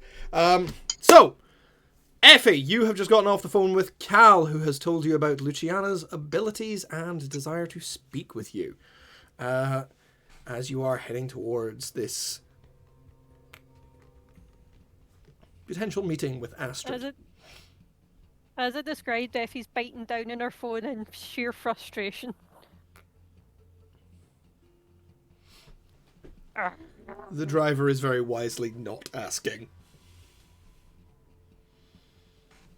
Effie just, like, she takes the phone from her mouth, pinches her nose. It's just... Deep breath. You know what your mission is. This person will help. It's fine. You're manifesting your want. It's all good. Weirdly, Effie is one of the 2 people I know that could actually do that. Yep, she's channeling what Ethel said. So she's like, you know how to get what you want, and you will get it. Good. She kind of looks in the rear view mirror to make sure the driver isn't giving her weird looks. He is eyes on the road. Consummate professional. So refreshing.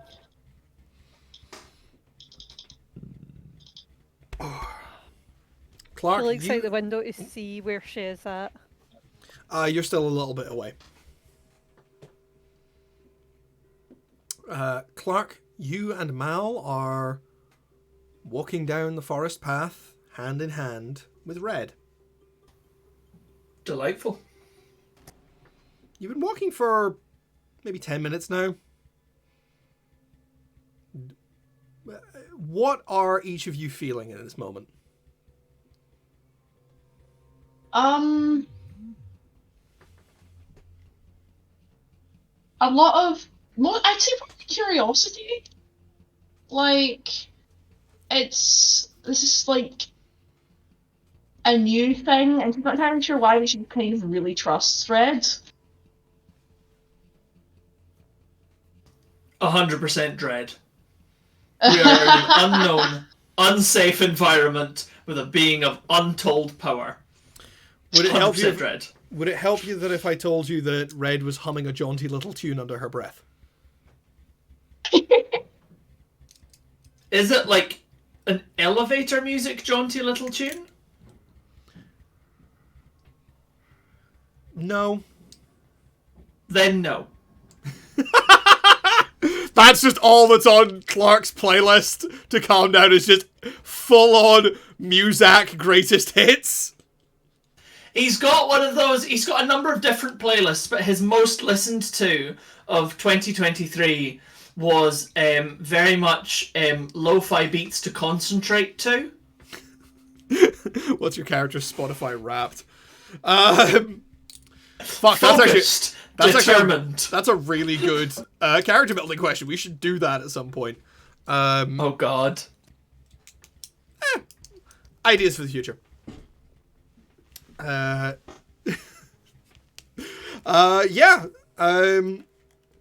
You guys are walking. She's humming and leading you down this path. Is it Tune the Arches? It's an unidentifiable little tune that she seems to only be half remembering. Oh,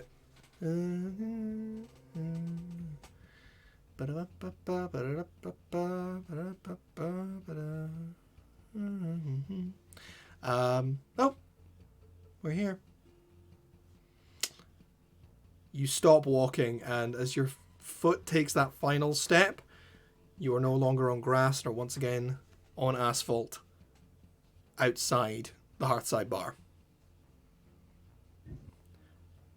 Janice, the doorwoman, is sitting on the steps, smoking a very thin hand-rolled cigarette. It's like,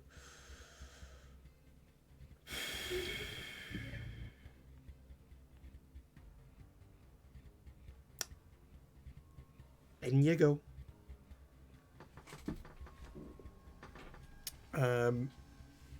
Yeah.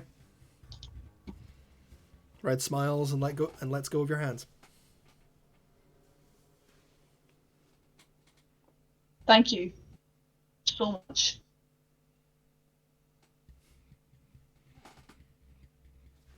Bye-bye. Yeah. she turns on her heel and is gone. Clark releases the breath he hadn't realised he was holding.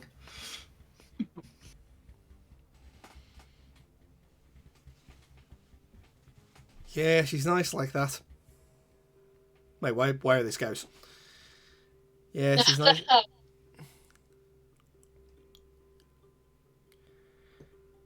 She's nice like that. Morag's probably waiting for you.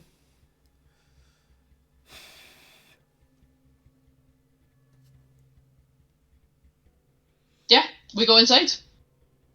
Huh? Well, I go inside anyway. I am currently leaning on your shoulder, so I also go inside.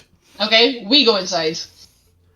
And I hope you deposit me on, like, a chair or something. Yeah, of course. I'm not gonna dump you on the floor. Dump the cripple. You enter. And notice that the bar is a bit fuller than when you left. Oh. Morag is, of course, standing behind the bar. But Mark and wee Bobby are setting up chairs in the larger space. And there are 3 women sitting in the room. All of which you directly recognize. Meg, Alex, and of course, sat in a chair, her hands folded between her knees, her mask sitting on a low table in front of her, is Tiffany. Shit. Motherfucker.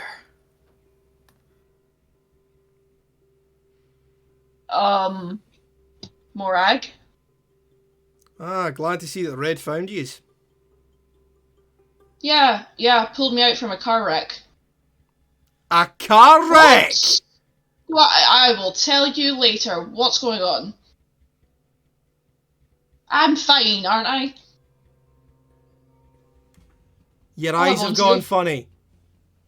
What do you mean my eyes have gone funny? I can see fine. Well, for example, they used to both be the same colour. Oh, for fuck's sake!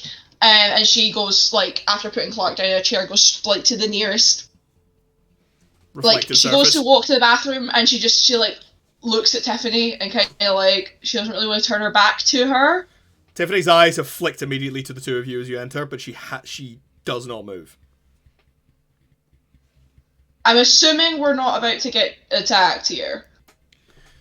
Given that you two are also here. Hello again. We are here for the trial. Cool. Give me 2 seconds, and she runs to the bathroom and looks in the mirror.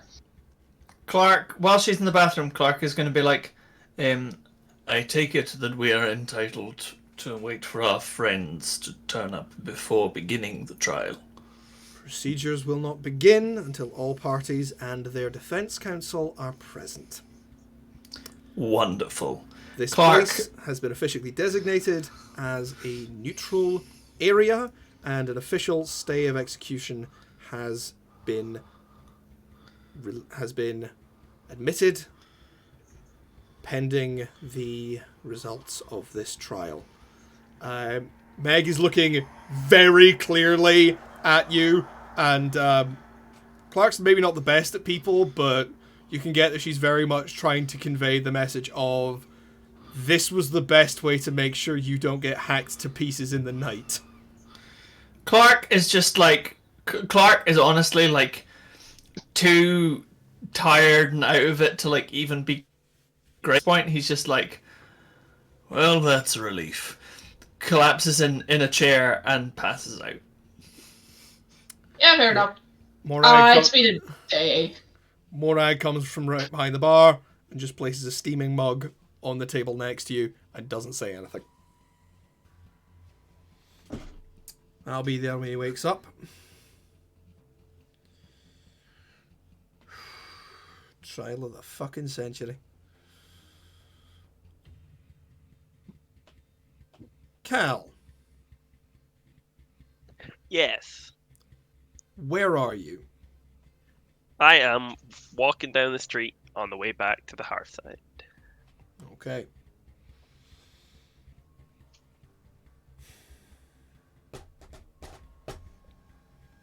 Last I heard, that's where Mal and Clark were going, so. Okay.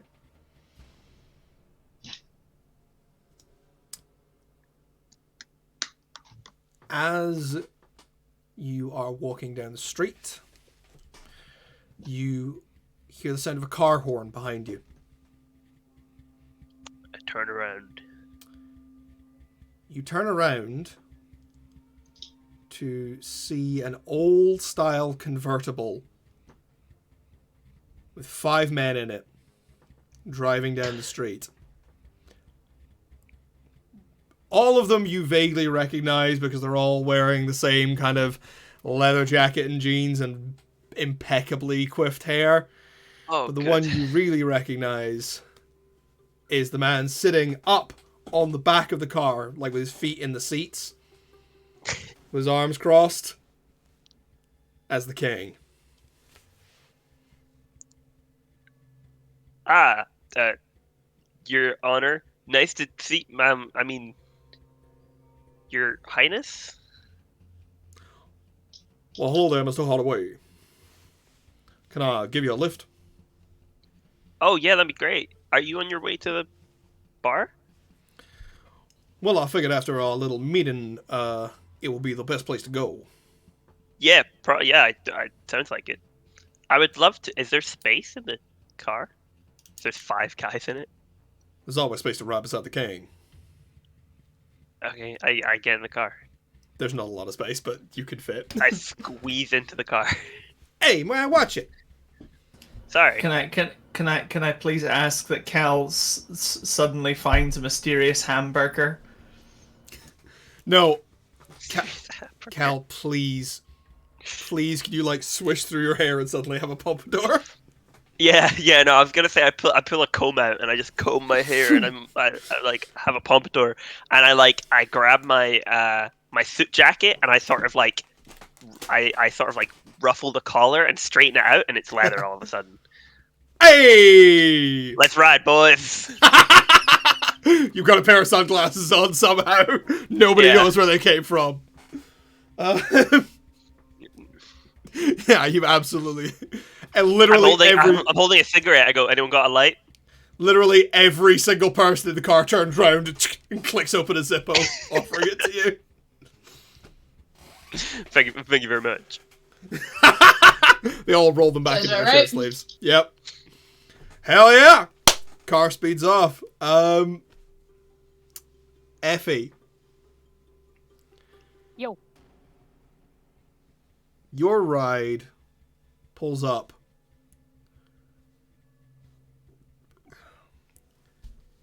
This is a roundabout where you wanted to go. It is, thank you. She pulls out like a Have you 20 and hands it to the guy. No charge for you. Very kind. I appreciate it. Thank you. I'll be seeing you around, Effie. I'm sure you will. And she jumps out the taxi and checks the time. Fucks off. Let's see. The restaurant was in the morning. It's been a couple of hours since then, so we're probably around lunchtime, around early to mid-afternoon. So we're probably around 2 o'clock. We're after that because it was 2 o'clock in the hospital. Oh, then we're probably around 3-ish. Probably coming up on 3 o'clock. It's about Sundown isn't for quite a few hours a couple of hours. because we are not operating on Scottish winter time. Because this is not winter in this story. It is not winter in this story. So you have time. Effie closes her eyes to see if she can remember the path down to where Astrid is.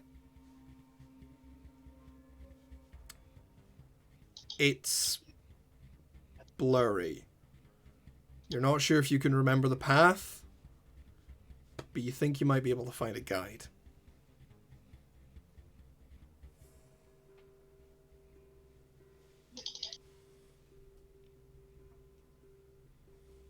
I know a guy who will take me to Astrid. She kinda like says unsure to herself to see if this will work. It's strange. Normally your abilities are crystal clear, but often short on information. Usually you'll know the name, you'll get a face, and some method of contacting them. You tend not to get details about the person. Sometimes you don't even get the face or the name, you just get a number. This is different.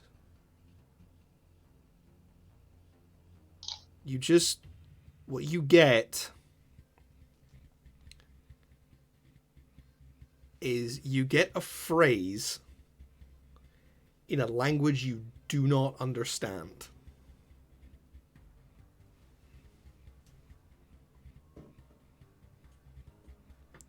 But you know that when you get down there, you should say this. She quickly types out in one of her phones so she doesn't forget it.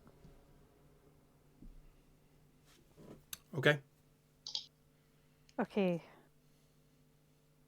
She looks about for something to pry the manhole cover open with and goes down. As you descend down the rusted ladder, down into the depths below the city, things start to feel different. In the world above, the city is blanketed always by that comforting layer of mist that separates the mundane from the mystical and the mythic. It's always there. You always know that you are as far away from the regular world as the thickness of a shadow. You are always able to reach through the mist and touch reality. You spent your life, all of the life you can remember, in the mist, feeling it wrap around you until you don't even know it's there. For the first time in your life, you can feel the mist thicken.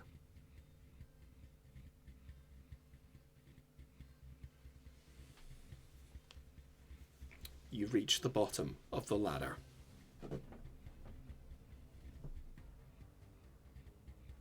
What do you do? She closes her eyes and mutters the phrase just to make sure she can say it right. It is pitch dark in here. As you close your eyes and you say the words. And when you open them again, the walls are lit by a strange greenish blue glow. You look up around you and you see that there are different things glowing, protruding from the walls. What appears to be a very large and circular tunnel, and judging by the moisture on the floor, you think you might have entered a sewer or a water main. But protruding from the walls, hanging from the ceiling, are gently glowing crystals and fungi, and as you see them crawling, what you think are glowworms of some description, some kind of bioluminescent insects. None of them are particularly bright on their own, but they all come together to sort of light this space. And there is... The light also outlines a figure about 5 feet in front of you.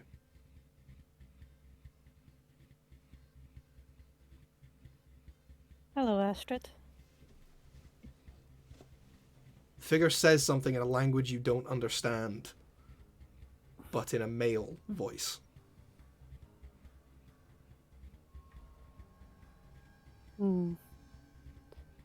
She pulls out one of her phones and brings up Babel, but does she have signal? No signal?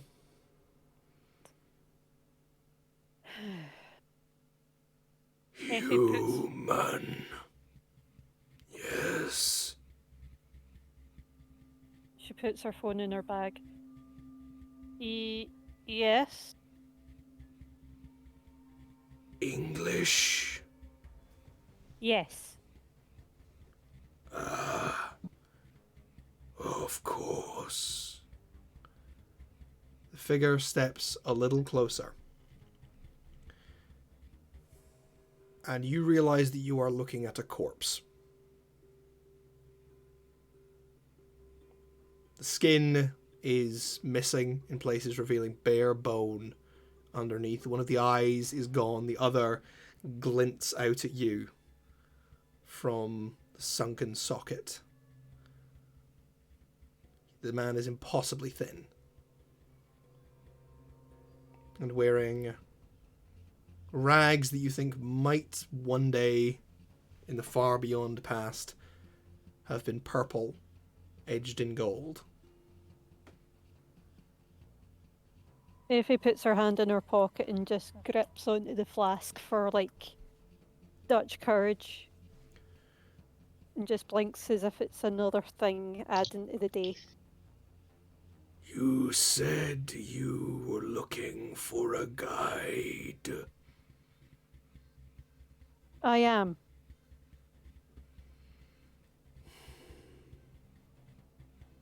Can you please guide me to Astrid? You seek Astrid. Of course. You may follow me. And he begins walking. Shuffling more. He's not moving very fast. Deeper into the dark.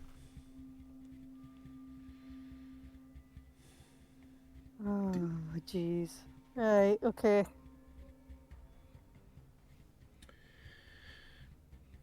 You follow him until you reach a right angle turn in one of the tunnels, which is dark. He reaches into a corner. He picks up a long wooden staff with an old-fashioned lantern hanging from the top of it. He looks up. He smacks the thing a couple of times. Damn thing. It begins to glow with a similar blue-green luminescence as the rest of the tunnel.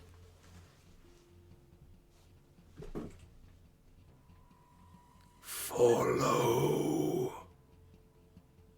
Yep. Effie just lets out a very tense breath as if to go, I am going to reclaim my power. I will be sure of myself again. In her head.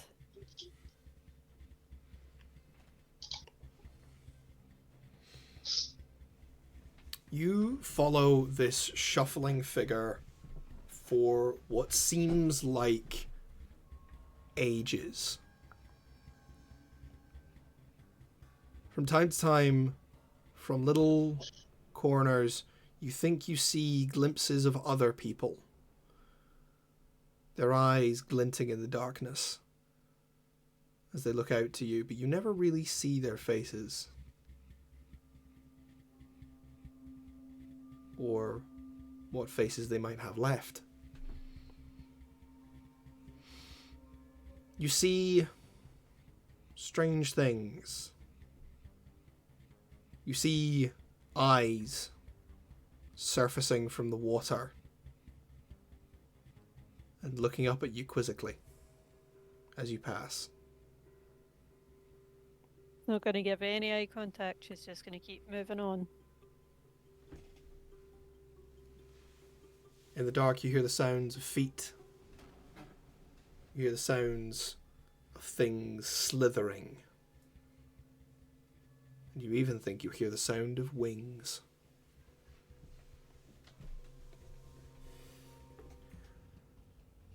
But you follow the skeletal figure as he drags his feet and holds his lantern high until he stops.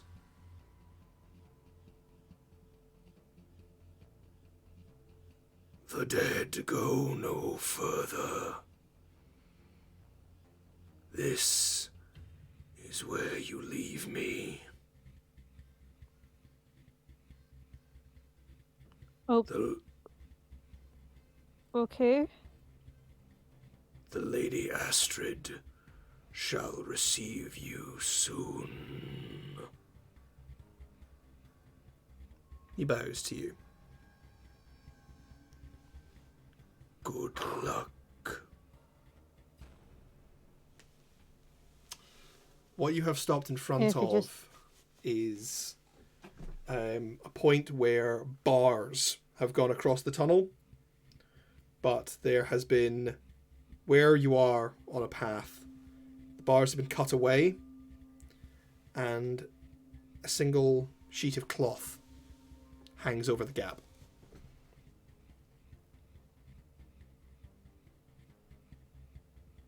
And the guy said for me to wait here. Enter. Oh, okay. The dead go no further. The living may enter. Okay. She rummages for her phone again to put on a torch and enters. Thank you. You are welcome, Spider. Spider? She enters. As you duck under and through the cloth, you realize that you didn't need the torch. Beyond the bars, it's like stepping into another world. Golden light fills the entrance. You walk a little further down this now well-illuminated tunnel until you reach a cistern. A huge, wide, open space where many, many tunnels and pipes meet. But it has clearly been altered. Instead of what you would find here normally, maintenance signage, crumbling brickwork, general disgust from living in a sewage, there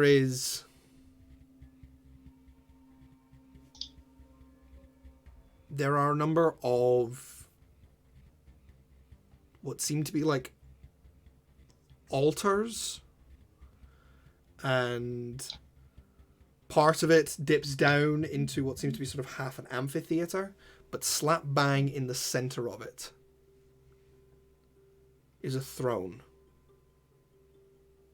in gold.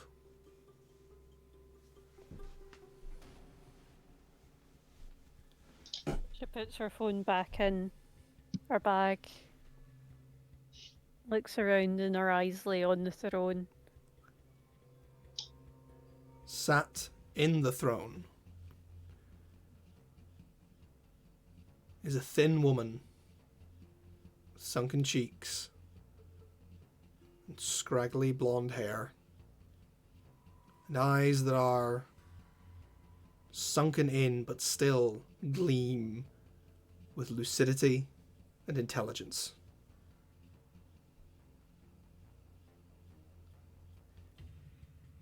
You must be Effie, says Astrid. So, yes. Yes, I am. Welcome to the kingdom of the dead.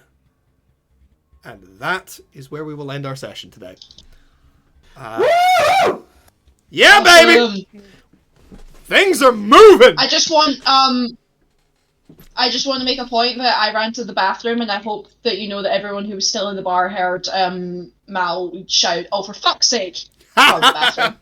I was gonna do that when we got back to the bar, but we didn't go back to the bar. So no, we did not go back to the bar. We were not going to go back to the bar. Yeah, things are wrapping up a little early here, but I think this is a good place to end it before we start diving into what I have planned. Yeah, thank you everybody for joining us.